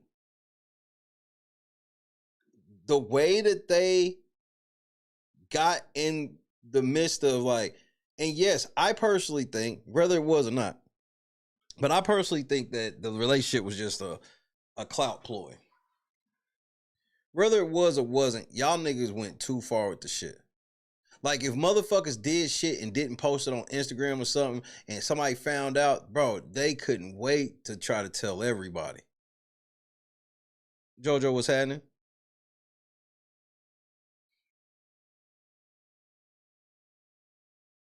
Yep. And Unbiased is right. Several times, bro, Rylie made that shit known while he was on the block, nigga. Because see that's the perfect example. That's the perfect example. You know what you get with a nigga that goes, how you gonna walk up on me and not give me a kiss? Remember, y'all said that was toxic. That's disgusting. He's controlling by saying that. You know what you get with that type of man? That type of man also gonna double back and go, hey nigga, I'm trying to get the veto so I can keep the noms the same so I can stay on the block instead of you going up on the block. I'll take control all the way. I'm gonna make sure we gonna sacrifice me than you. You can keep going on. But they don't look at it like that. They don't get that comes with that shit too. I do. I think I was from being in the house, my perspective with Mickey's HOH takeover, I really think I was going to go home that week. I think I wasn't safe next to anybody. Even if I had ended up on the block next to Rylie, and he adamantly campaigned to leave instead of me, I still think he would have stayed over me. People were insistent on that and telling me that to my face, being like, I don't care if Rylie says that he doesn't want to be here, he's staying over you. So I don't think it hurt my game necessarily, because I think he genuinely saved my life in the game with Mickey's HOH. Yeah, I will say though, once he did leave, I think people were like, okay, Katherine, this is a fresh start for her. Like, what could she like do? How can she navigate this? Did you think about that, or were you still sort of reeling from your feelings? Obviously, it was a crazy week. I mean, I definitely knew it was something I would have to navigate on my own, and I hadn't really experienced that yet. Week 1 is just such a fluke. And week 2 is when I really started getting closer to Rylie. So have they gone to noms yet? Are we still waiting for them to even go? Have they gone yet? I didn't have a lot of time at the beginning before it, and then I only had a week after him gone. I do think that I saw, a potential of like my game going a little bit. So they in noms right now? Okay, good. I was like, shit. Okay, thank you. Differently. Bumping in the back cave. I'm on my way for it. But I think it was maybe Rylie made my game slightly less aggressive, and I think that being even more like aggressive with my conversations and being like this, that, do this, blah, blah, blah, wouldn't have helped my case in this past week either. It was very slippery slope that I was trying to navigate, and yeah, he probably chilled me out a little bit. So yeah, I really can't see. I don't think I changed it too much though. I think I still tried to be objective, tried to be honest, tried to have the same conversations with him gone. I know. You see what she just tried to do right there? That was another backhand question where she was trying to get her to say that she got to play a better game once Rylie left. Fucking disgusting, man. This is gross. Being in the Big Brother house, it's very stressful. You can gossip and get mad or just complain about people in the moment. And I think in your preseason interview, you were like, I don't know how long I could keep my emotions at bay. And you said some things about like Rachel and stuff that people aren't thrilled about, or like, why? Oh my Lord. Rick is so wild and has went so far off the meter. It's shit that I can't even tell you on TV. I mean, for the sake of our friendship, you know what I'm saying? I'm not even gonna bring it up. But trust me, he's went there. He has went where it's like, yo, Rick, man, what the fuck is wrong with you, man? You done took this shit too far. And his response is like this: there's no such place. Darkness. Let's go to the abyss, nigga! I'm not with it, man. I don't want to go to the abyss, man. You know what I'm saying? Rick wants to go to the abyss. In fact, he dwells in the abyss.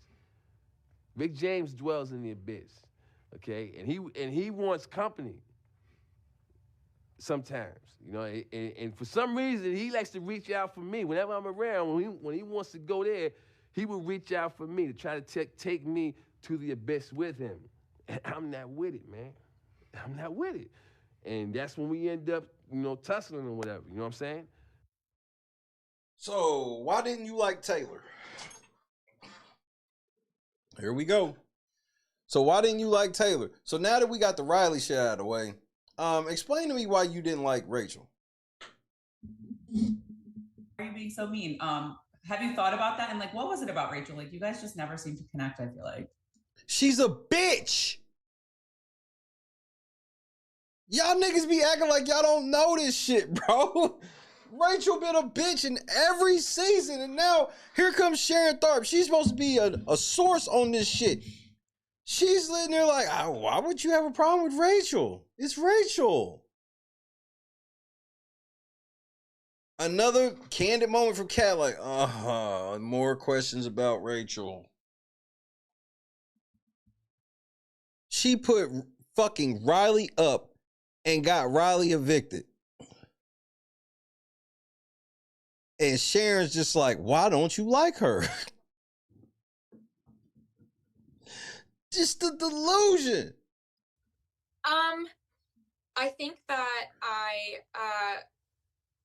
got a little bit of a read on her that I didn't love, and I felt like she crossed some personal boundaries. Just with the So in the end, y'all thought it was Rylie that crossed boundaries, but it was actually y'all hero, Rachel. You cannot make this shit up. You can't make this shit up. the way that she was navigating the game, and maybe I'm not quite as good at separating game from personal, but I just, yeah, I think I had a hard time with that separation with her. Look at Sharon's face, nigga. How dare you talk about Rachel like this, nigga? How dare you?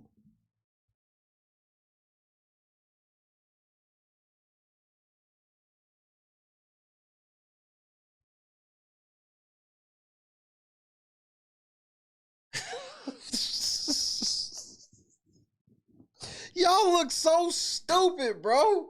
The majority of people never agree with y'all, nigga. Y'all be acting like we be sitting over here as the minority. Y'all niggas in the minority. Y'all just loud. This shit is just going terribly, bro. She capping for Rylie and motherfucking shitting on Rachel. This couldn't have went any worse.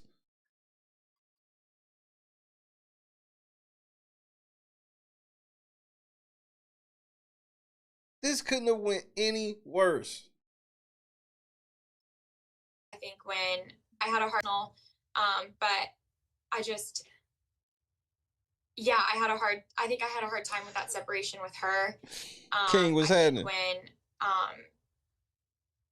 you can't care about a lot of people's feelings in that house, but I think of all people, I felt like Rachel, as a mother and as someone in a showmance, would have a little bit of more sensitivity maybe towards me.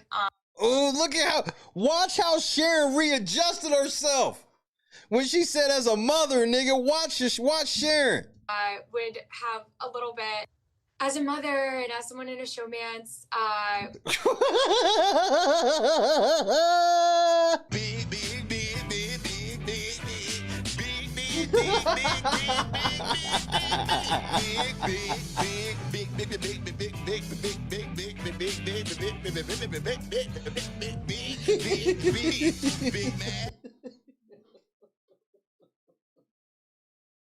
Sharon, you out here getting your ass kicked. You uploaded this interview too, nigga. You got your ass lambasted like this and uploaded this motherfucker. You wild, bro. You's a wild motherfucker, bro. I can't hold you. Nigga, as a mother and as a bitch of the showmance and a mother from all of this shit, I thought she would have been a little more sensitive to my shit. But nope, only her relationship and shit count. Mine didn't matter. Y'all want her to be with Brendan and y'all want me to say fuck Rylie on national TV. She got tight. She got her mad tight, nigga. Sharon upset, nigga. Shit ain't go none of the way. Nigga, I woke up and saw this shit today, nigga. I damn near turned on some Floetry, nigga. All you gotta do is say yes. Don't deny what you feel. Let me address you. Nigga, I was feeling sexy when I was seeing these interviews, nigga. These shits had me feeling sexy, nigga. Yeah, yeah. Nigga, when Sharon get down, that's when she gotta have her wine. Yeah, she had to have her wine after this, nigga. Craig 2 was having it. Lisa, what up? Rachel, as a mother and as someone in a showmance, would have a little bit of more sensitivity maybe towards me, given like a heart that we had in like week 1 about my mom, and then seeing, you know, Rylie and I's relationship, the lies from her hurt a little bit more.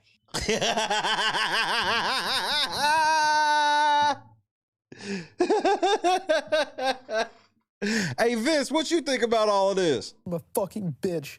Yes, I agree. Nigga, you out here taking L, Sharon. Nigga, the way Rachel pretended to be all close with me and shit, and for her to just fucking lie like she did, fuck her, nigga.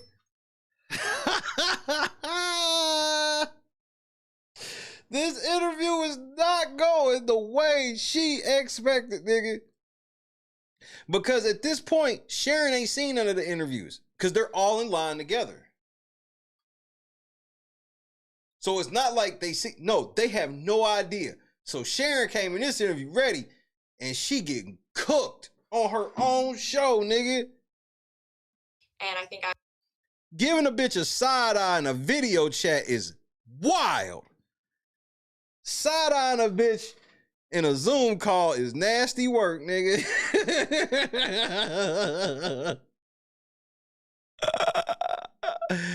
Side eyeing a bitch in a Zoom is crazy.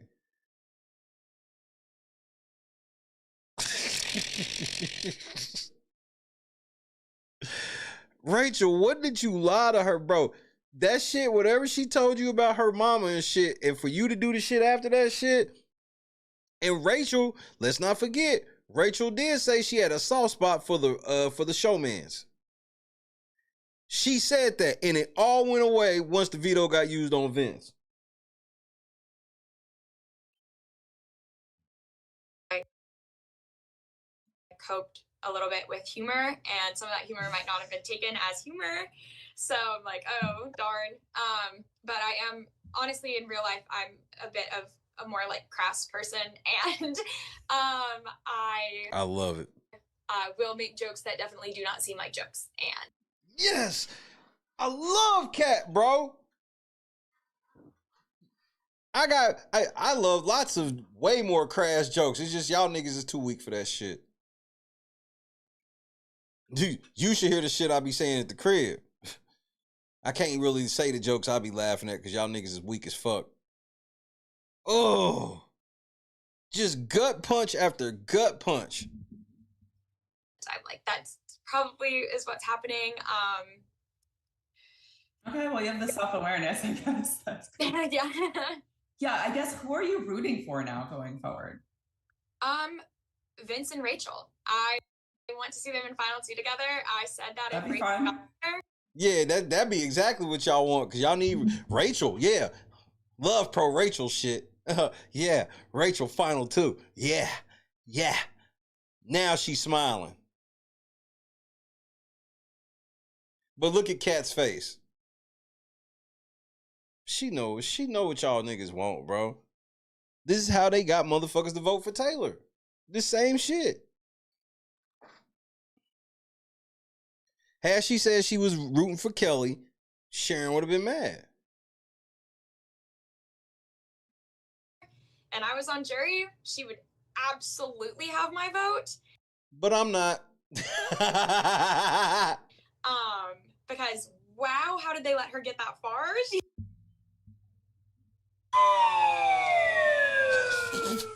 I would definitely vote because I don't understand why they won't just vote this bitch out.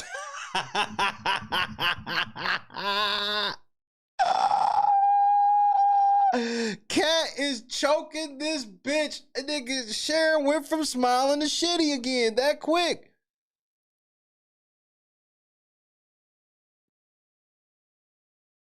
Sharon, just let it out. Nigga, Kat might have the best female post game I've seen in years.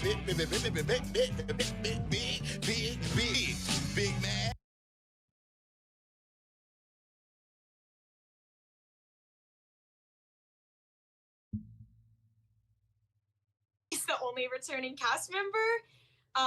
So yeah, I am rooting for that to happen. I would like to see Vince regret his decision of sending me home instead of putting Rachel on the block. And I think the Yeah, told you to put that bitch up. So I hope he go home this week so he can realize that he should have put Rachel up. Best way to see that is in a final 2 with them together. Interesting. Okay. Well, I don't know if you'll be happy to know that Vince has been pretty much crying and begging Keanu because Keanu won HOH. Someone might have told you. So that's interesting. How do you feel about, I guess, Keanu as HOH? I think it will have a very fun result. I'm excited to hear about it, maybe see it if I feel like watching it. He ain't getting ready to do what you think, Kat. Prepare to be devastated. Time will tell on that one. But yeah, I think people are very scared of Keanu because he does switch a little bit often. Well, she know that it's never mind. Kat know that it's very possible Keanu ain't gonna do shit. Fuck. Hey man, Kat had to go. This bitch was in tune.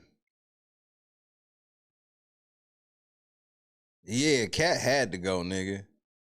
A little bit often. So rightly so, they should be a little concerned. But I think some people that have felt very threatened in the game the past 2 weeks with Rylie and now me leaving probably feel a lot safer. So I get a little bit of relief with that.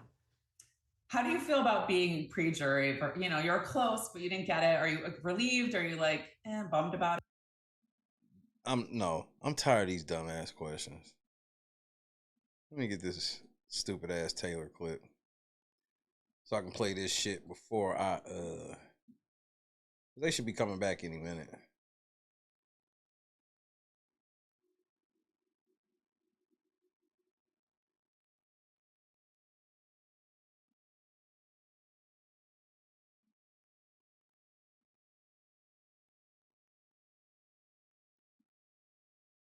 Y'all niggas out here with these, bro. I just be laughing at y'all niggas. I love the podcast game right now because everybody thinks that it's oversaturated, and it's not. It's not oversaturated with people that know how to run podcasts.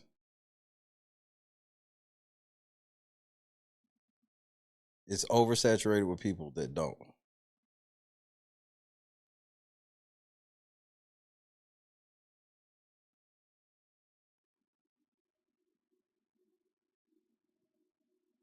Look how low this shit is. That's what I'm saying, bro. Y'all don't know what y'all doing.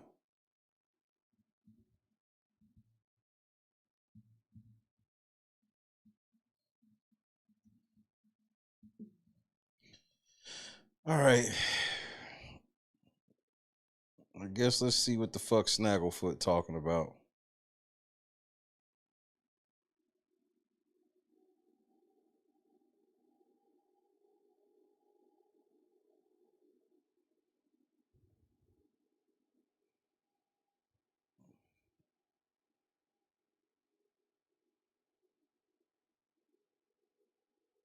Yeah, this motherfucker's this big? I guess so.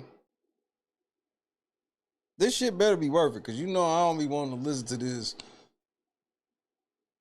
Because it's going to be disingenuous, whatever it is. She's going to speak out against some shit that... Because she's the type, bro, she is the definition of crab in a barrel. Taylor will walk through a door and instantly request that y'all pass rules to close that door. So that way she can be the only motherfucker to do some shit. I'm not playing, bro. Everybody know I'm not making this shit up with this girl, bro. So a lot of this shit that she talking about people's and caring about relationships and all this shit. One, she didn't give a fuck about it when they was doing the shit to Terrence on her behalf and doing the shit to Daniel on her behalf and whatnot. She only started to care about the shit with the shit her and Joe were getting. Let's keep that shit funky.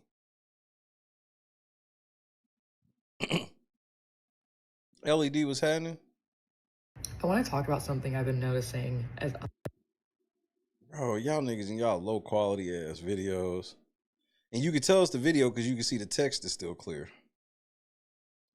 Hold on, let me turn this clockwise. You see how the letters are clear? So it was the video quality with the letters put on after. This was post edit.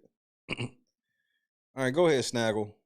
I do more of these exit interviews. As I start to prep these questions, and I even ask you guys what questions you want me to ask these evicted house guests, I'm noticing that there isn't exactly curiosity. There's just bloodthirst. A lot. That's what you loved. You thrived from that. And Sharon Tharp retweeted this video and was like, this. Bitch, you just sat here and berated this girl over her fucking relationship with a dude that you ain't fucking like. Why? Bloodthirst. Taylor is the biggest beneficiary from this level of behavior. So, like I said, this shit she's sitting here talking, take it, bro, even if she's right, it's totally disingenuous coming from her. She benefited from all of this shit. The questions that you guys want me to ask are things that are very slanted, aggressive. They're questions that don't actually get to the crux of an issue or actually look to examine or explore decisions that were made. These have always been your fans. See, now you want my fans, but my fans don't like you. This is why my interviews have always been better than all of y'all's. Y'all get in the fucking interview and ask the same damn questions, and that is what your fucking fan base loves. Bloodthirst. You know this. You've benefited from it. You've benefited from it the whole fucking time, and now you want to sit here and try to turn your nose up at a motherfucker. You crazy, bro.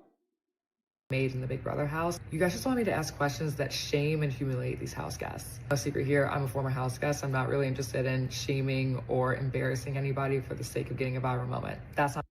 Except when it was for you. Except, remember, her whole fucking speech was her doing just that. Her whole motherfucking speech was her doing just that.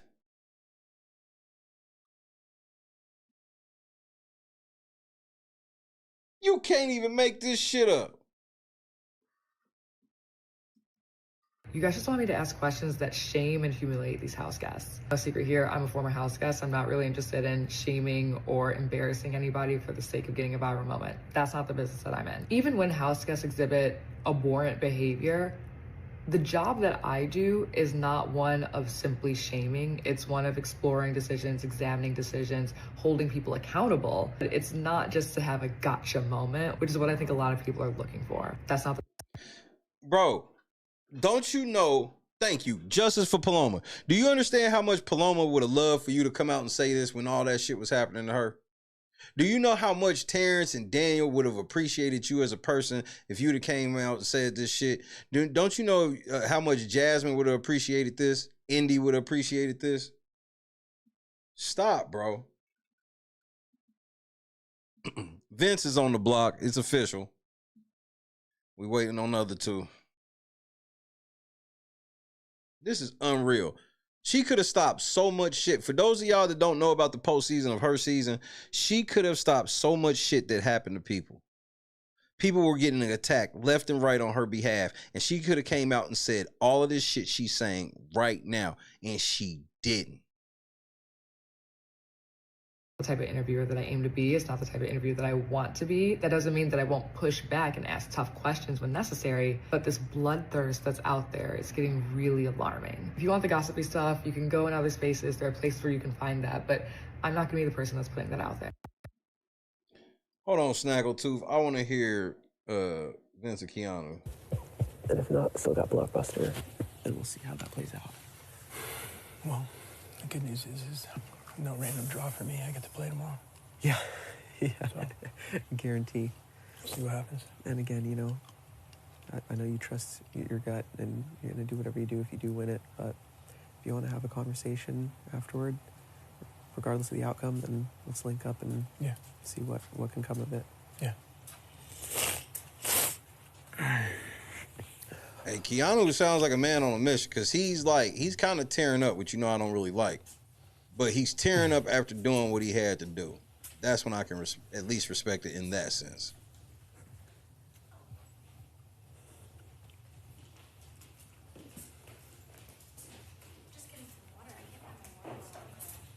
I wish they had the fucking wall like they used to. I'm We could tell who's on the block immediately. Just look when he walked past the wall. Can I speak to you? It's hot. Really hot. Really hot. Yo. Why would y'all change the camera right there? Yeah, fuck it. Mickey looked like she on the block the way she just walked past that nigga, bro. She was shitty. She's walking upstairs. Look like they getting ready to go talk now. Damn, Mickey in that pink though. Oh my goodness, great. What is that, lavender? Oh yeah, my yeah. word. Well, I'm sorry about that. I don't necessarily think that was a complete shock considering that I had spoken to you earlier. Yeah. Like I said earlier, it's just really unfortunate because I feel like I just feel like people are nosy, not as much as. It's just really unfortunate because I do feel like we had a really good conversation and you know the other day, and I don't want you to go home, but as I said earlier, you know, when I kept thinking like had you won this HOH, I feel like I may have been up there just because for the same reason you're up there. Like you need 3, and we are not as close as I am to some of the other people. And that's really just kind of what it came down to. You know, I told you that there is a bigger target that I probably could have put up there, but for me, it would have been a waste to go do that this week because everyone's going to start coming after her in the upcoming weeks. So, you know, you are a strong player, and I do respect you as a player. And, you know, like I said, I don't want you to go home. But if I shoot my shot at Morgan and miss, having, you know, someone like Ava go home is not going to do anything. Gotcha. You know, whereas, you know, I do respect as a player, and you are a gamer, and you have every capability to take yourself down. And I don't expect. You know, hold on, I know us who to it is. be, I'm you know, typing something. happy-go-lucky after this. I do, you know, I just now gave you a reason to put me up if you win. So that is the unfortunate part of this because, like I said, when we spoke on the couch, it did feel like we could, you know, work together in the next phase of this game. So, but yeah, like I said, I don't necessarily, you know, who knows what could happen. You know, you and I could both not win an HOH from here until the end, and we have to work together anyway. So, you know, I hope that you don't take this as like a bridge burned, for lack of a better phrase, but. I would say, I think the only thing that I wish you would have just asked. Just because who my noms would have been. You know what I mean? If I won HOH. Just because, to be honest, like I told you, I've been trying to play this game honestly. And when I brought you in here and we talked with the Jimmy situation and we said that we were good, I really believed that. I really did. Yeah. Which is why I walked around and actually tried to get people to consider to keep you over Zach, who was never coming for me. You know what I mean? Yeah. So when I did, that was Morgan, you crying is hilarious to me. Okay, like we're good, we're solid. Try not to cry. And now you gonna try not to cry. Yeah, which might be weird to say, but I did. No, it's and this is where. I gotta hear Morgan crying. Shouldn't have said anything. Ooh, that head look a mess. That head look like you had block treatment. It's okay. It's not anything that Bro, you your have. head was looking good till they put your ass on the block. Now that shit's all fucked up. It's my own decision. Because the times that I was trying to protect. Oh Lord. I don't know if y'all can really see the frizz, nigga. And now I'm taking the fall for it.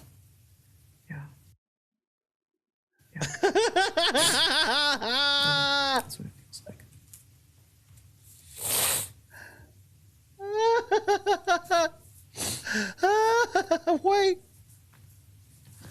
Wait, nigga. Should we go talk to him?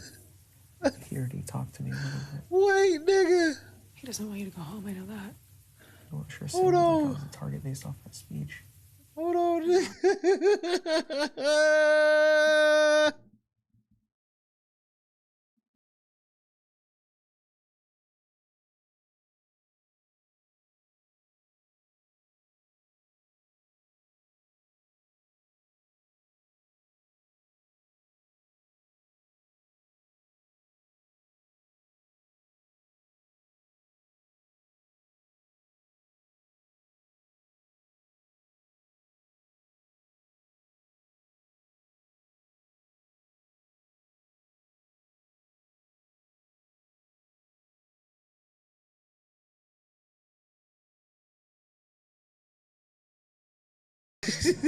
That block will put some shit in perspective, won't it? The block is undefeated, nigga. Sheriff, shout out to the fucking sheriff, bro. Shout out to the motherfucking sheriff. That's all I gotta say. Sheriff, I hope you come past the party tonight for a moment. Oh, well, right on, Conscious. Shit was all good just a week ago, nigga. Nigga, that block will change some shit, won't it? That motherfucking block, that block treatment is real, nigga.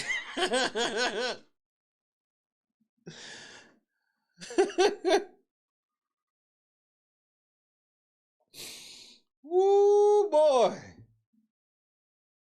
All you had to do was put up Rachel. Y'all had the bright idea. Both of y'all had the bright idea. No, we're not putting up Rachel. Why would we ever put up Rachel? The very next week, y'all wish Rachel was on the block.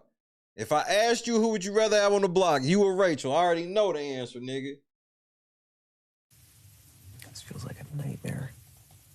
That's what you get. I just hate that. For teaming up with a yellow belly, nigga. Y'all both yellow bellies. Even him saying throwing him under the bus every chance I got, I didn't even tell Rachel. This nigga Vince gonna be crying all week. I'm low key with this. Vince, tell me how you really feel. I'm a fucking bitch.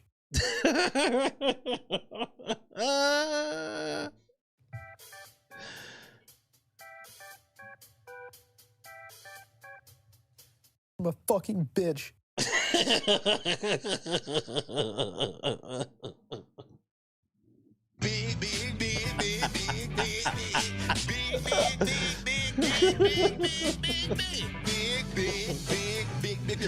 Nigga, Vince getting ready to go lay down, nigga. All y'all had to do was put up Rachel. All y'all niggas that convinced Vince not to do it are all on the block.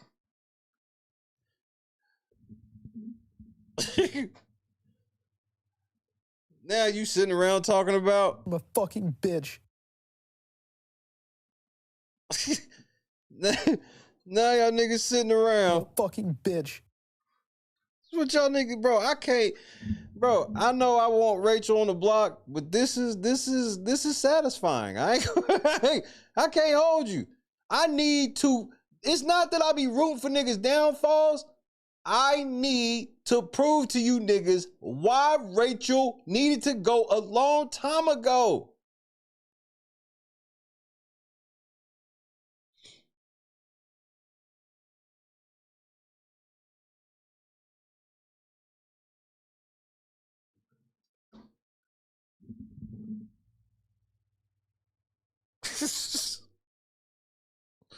Now these niggas is sitting around trying to figure out where it all went wrong. You should have put up, right? How could this not be the easy thing? Maybe we should have put up Rachel.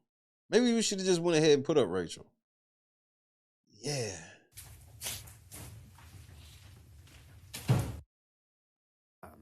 Well, I do owe them that's apologies. The thing. Like, well, no, I did. It's not Because they were right, but no, that's not even what it is. See, that's why I don't want to. I don't want you to think like, oh, I want you out or this or that. Like that's not the case. No, I get it. But it's just like we're down to 7 other people to choose from. No, I get it. And there's a question mark there. You know what I mean? So it's not even that I want you out. It's more. Girl, don't be doing all that in the in the microphone. Possibly wants me out. You know, and I'm not thinking about even just. Stop that.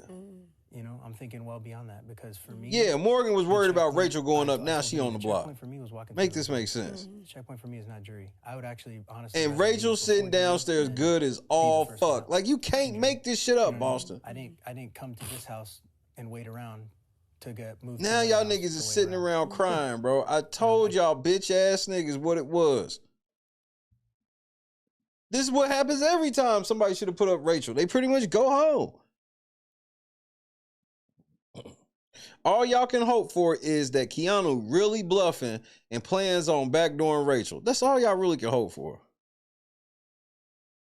But now y'all on the block, and y'all on the block where it's guaranteed Keanu gets to play. So you gotta go up against the OTV with your life on the line. That just doesn't seem smart.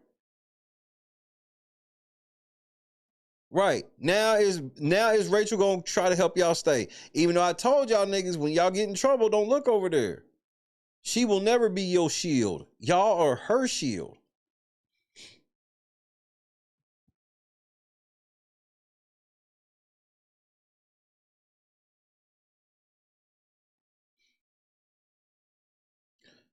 This shit that Rachel owned, crazy with it.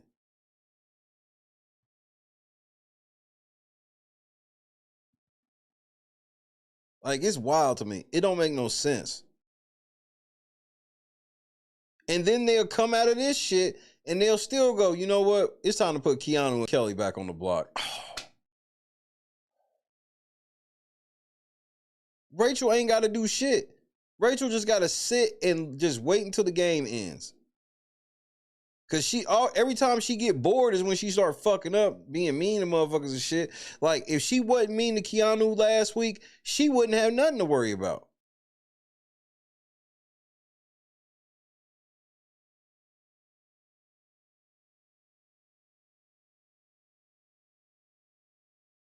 Now Mickey outside getting consoled by Ashley, Rachel, and Will. Everything happens for a reason. Whatever reason it may be. But good thing you guys aren't up there. That's a win. Well, it is a win because we can vote. Well, we can also, maybe we play veto. Yeah. That is a win. So. What was he saying? Just basically saying that, like, he didn't want me to think that he didn't want me here because he put me up. And I'm like, okay. I think that's obvious. But that's you go first and then I'll go. Morgan and Keanu. This is a talk I've been waiting for. Mickey look good with that shit. I ain't gonna lie, bro.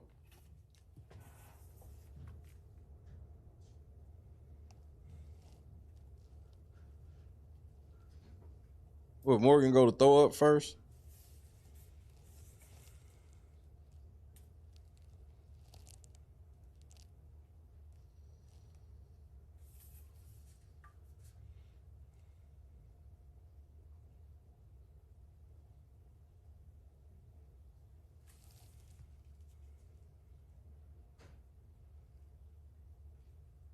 I'm definitely feeling that lavender shit. I'm loving it. Where the fuck Morgan go? I thought they was getting ready to talk. Where'd she go to throw up? I know you. Hey, are you in there taking a shit in my HOH bathroom? See, it's shit like that why I put you on the block. Why wouldn't you do that downstairs?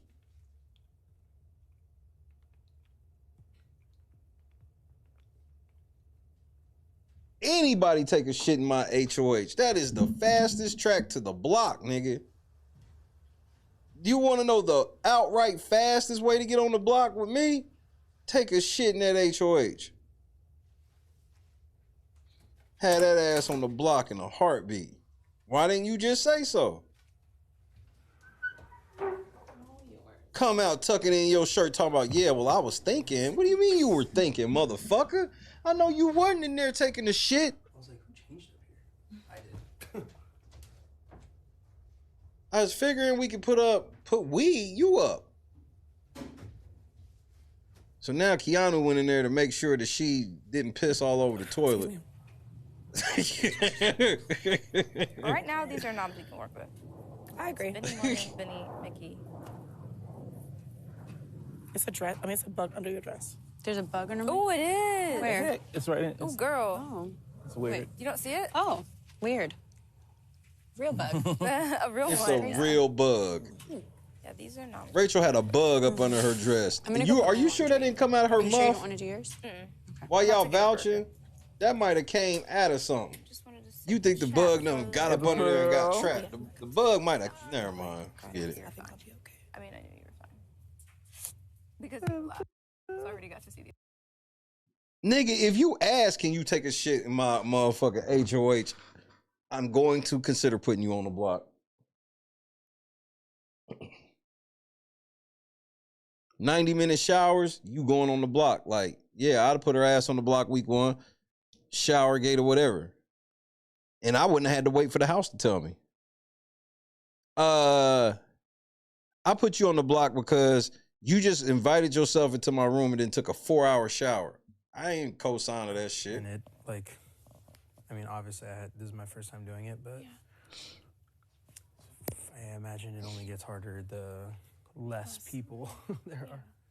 You want to take an HOH shower, become HOH, because I'm never going to ask anybody on their HOH. I promise you that. Yeah, so I'm sure you want to say stuff. Now, obviously, there are certain quick. circumstances. Really, it just kind of came down to the fact that I just really don't feel like I can trust you in the game anymore. I feel like we've, like, even just since the whole Jimmy thing, like, even after that, you know, I can think of 2 times already where I'm like, yo, we had the opportunity to work together. You know, I wasn't telling you things maliciously. I always tried to do what was in the best interest of, you know, not only you, but Vinny as well. And always try to make it a thing that maybe we all 3 could work together or whatever, you know? And then for that to be kind of questioned and for me to feel like I was thrown under the bus, especially with the whole Mickey thing. Well, that's what I want to talk to you about, like, in heavily detail, because...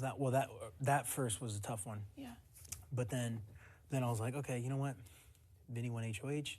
Maybe we can, you know, work together and make a big, like, something, like a big move happen. So that way somebody that we don't need here goes home.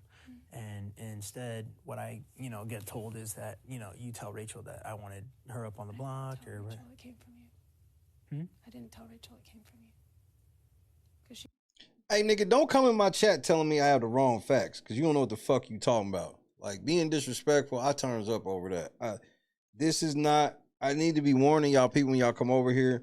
I don't let y'all niggas come over here in my chat, not speaking to me anything, and then be disrespectful telling me that I got the wrong facts. No, I got the right facts. You don't know what you talking about. So, you want to be wildly disrespectful, I'm just letting you know you getting ready to be the fuck up out of here. No, and pretty... I mean, a lot of people knew. Even people were, like, already assuming. Even when I spoke to Ashley in the bathroom, she was like, oh, I'm assuming Vinny's getting pitched to Rachel. And I was like, I mean, probably. Yeah, duh, but she would have never thought in a million years that I would have pitched her. Not at that point. I mean, So for her to know explicitly what I said, there was only 2 people in the room, Morgan. It was you and Vinny. I'm just telling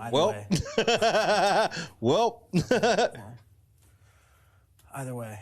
Well, when I had that conversation, well, like, she told me pretty much verbatim the entire conversation that I had in here, and the only 2 people in here were you and Vinny.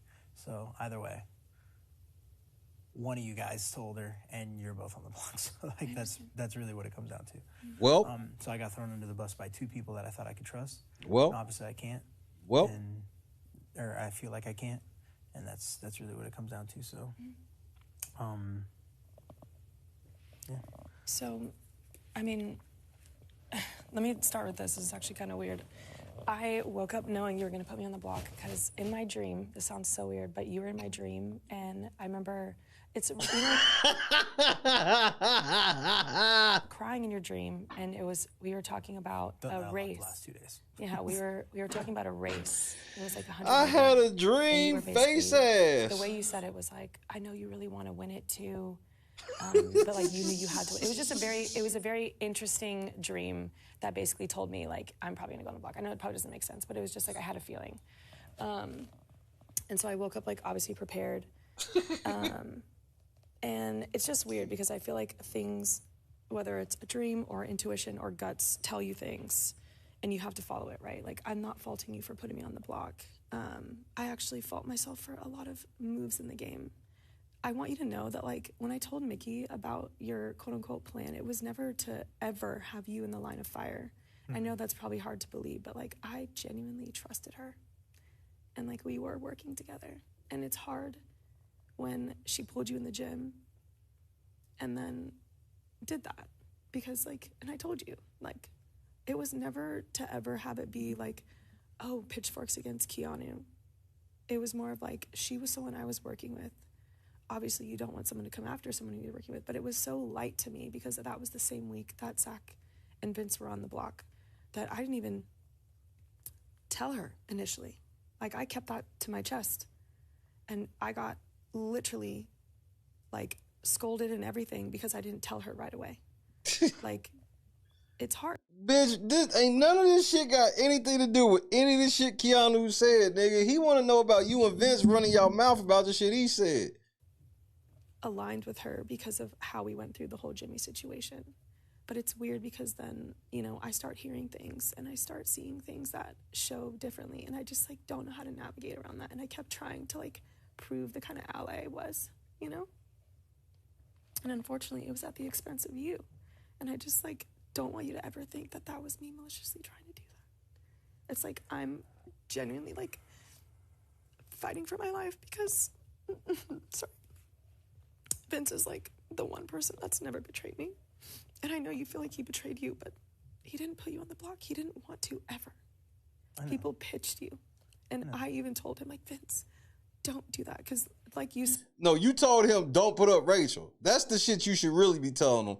Tell him that it's your fault that Rachel didn't go up so that way he won't be mad at Vince anymore. Actually play this game, and I want to do things that aren't safe, that don't seem typical.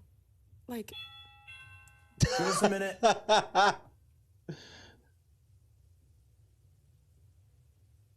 And I honestly was probably the one person on the side that was, I mean, aside from Kelly, I was happy that you won HOH.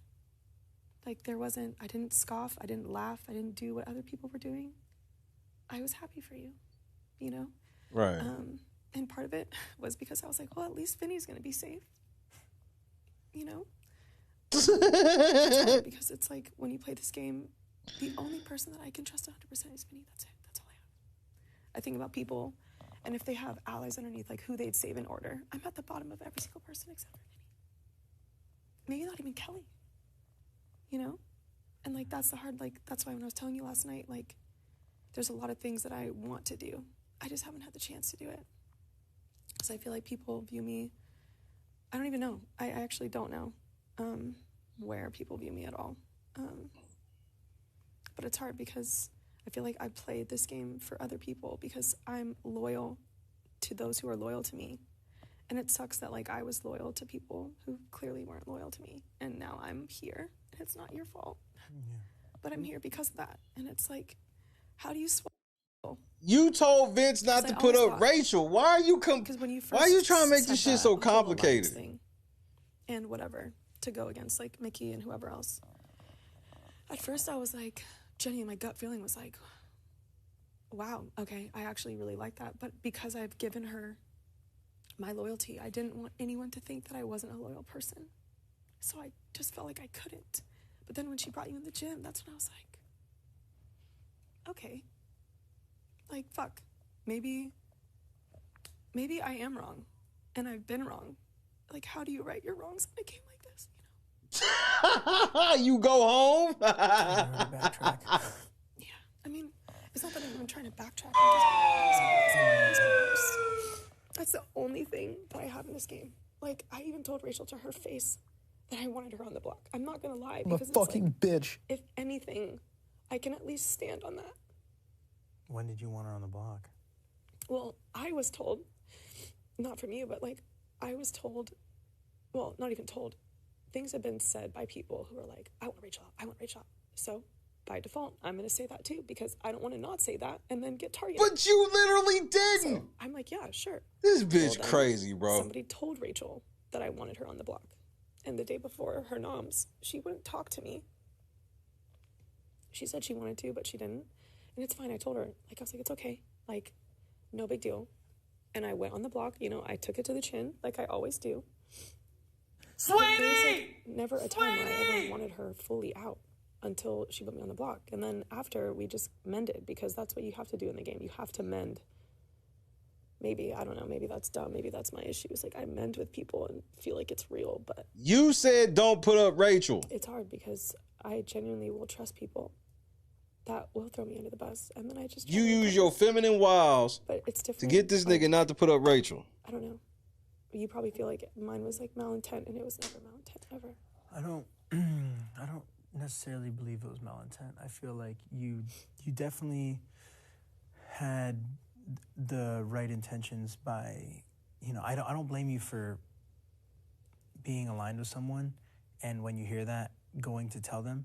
But I feel like there should have been a little bit more of like some sort of investigation or to No, find for out sure. if... Well, because this thing, I even told Rachel, when you went HOH, I was like, Rach, I was like, you should be fine. I was like, he told me that you guys are like, you know, brother, sister, you're like his number two.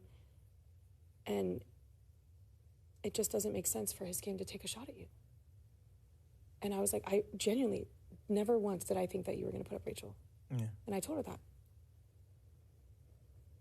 I didn't think she was going up at all. So it's just, I don't know. Maybe I'm just playing this game like almost too honest or too, I don't know. I mean, I'm playing pretty honest. And, I mean, not that I'm, you know, doing... No, Morgan didn't try to play the maybe I'm being too honest bit.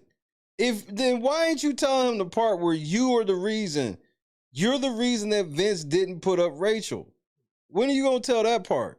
Getting it out the park, so... Well, that's what the game does. And it's like, how do you adjust from that? Like, because I even saw my game navigating a certain way.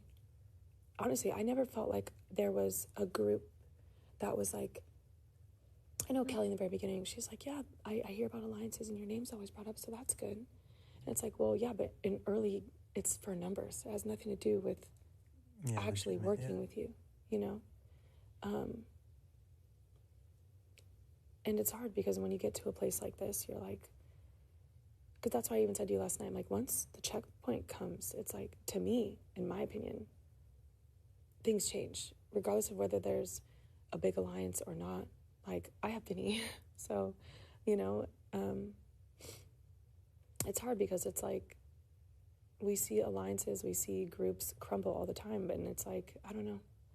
I just really don't know how to navigate from now, because even like your speech about you and Mickey on the couch was interesting. I don't want to know about it. It's not my business. But it just puts doubt in my head, not with you. But I don't know. It's just a very interesting... I can't deal. I'm glad you're on the block. This bitch is trying to play just this innocent victim role when she's anything but. Like, why are you trying to play this I'm innocent role? Girl, you know you're not fucking innocent. Now you want to try to play this I'm so innocent.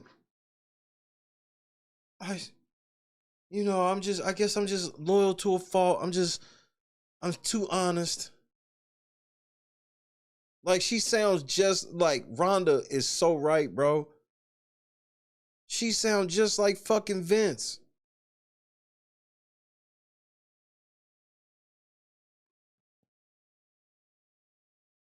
Meanwhile, Keanu ain't even flexing this shit because he's sitting there. He's like, bitch, I know you and Vince. I know you can help convince Vince to put up fucking not put up Rachel. Cause if you wanted Rachel, that's why he asked her, when did you want her up? Cause if she had told Vince to put up Rachel last week, guess what the fuck Vince would have did? Cause everybody else told him to do it except one person. And it happened to be the one person he listened to the most, Morgan. Talking about I mend bridges and maybe that's dumb. Like, you're not playing this woe is me. Oh man, this is what I get for playing with a big heart in the game. Like, what? All this nigga had to do was put up Rachel. He don't put up Rachel. Now the person who fucking did tell him to put up Rachel, she ain't got no more plans now. He ain't even smart enough to look at her like, I should have listened to everybody else. I listened to you and look what happened. He can't, yeah, right. You think, yeah, right.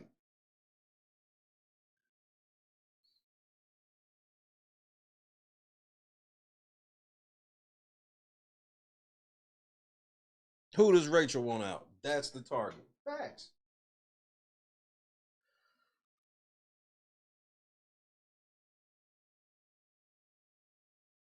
I don't, bro, it has to be some. I don't know, Boston.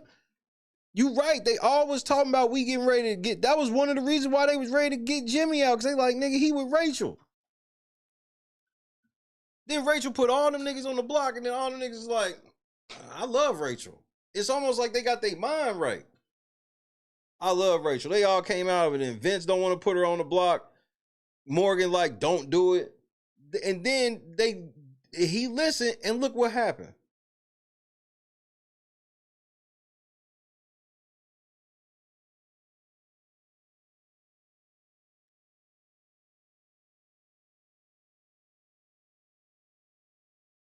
Right.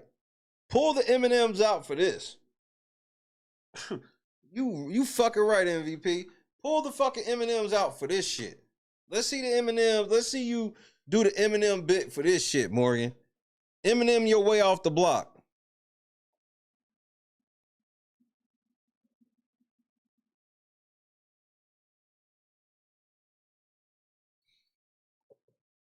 Keanu, if somebody come down, you got to put up Rachel. Putting up Ashley's dumb, bro. I got to be honest. But your initial nominations, I'm okay with them. Now Vince in here crying to Lauren. I can't deal with this nigga, bro. He's going to be crying all week. Then he'll win the veto tomorrow and he'll become so confident again. He's literally in here crying. I kept finding myself in the most fucked up situations imaginable. I'm a fucking bitch. If Mickey hadn't won Blockbuster, I never would have been in that situation. If I just trusted my gut and not tried to play safe or scared and try to skate by a little bit and try to help people a little bit here and there, then I would have just put Rachel and Ashley on the block. And I never would have been in this position 2 weeks in a row. I found myself in fucked up situations and I made the wrong choice both times. I'm a fucking bitch. I think it's more of, I'm a fucking bitch. like, that side, or whatever you want to say.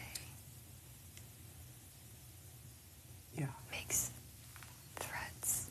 I'm a fucking bitch. But I feel like, and the other side. I feel so weak, like, I'm a fucking bitch. Falling for it. I feel so weak. I should have just, yeah, I know, but we should have learned. We should, because you immediately were like, fuck, I shouldn't have. And then I got a chance 4 or 5 weeks later, and I do the same thing. I'm a fucking bitch. Stupid. I do. I'm a fucking bitch. But it's not over. Well, if I don't win veto or Blockbuster, I'm going home because they all have the same votes to keep them. I'm a fucking bitch. I can't deal. Nigga, I'm going out with my family.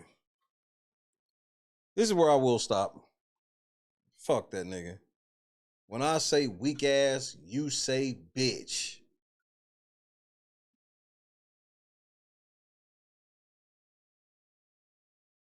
Vince, sum this shit up so we can go. I'm a fucking bitch. Thank you. Say peace to your boy. Hey, we partying tonight. LNC got the biggest week in the history of LNC next week. We are 5 days away.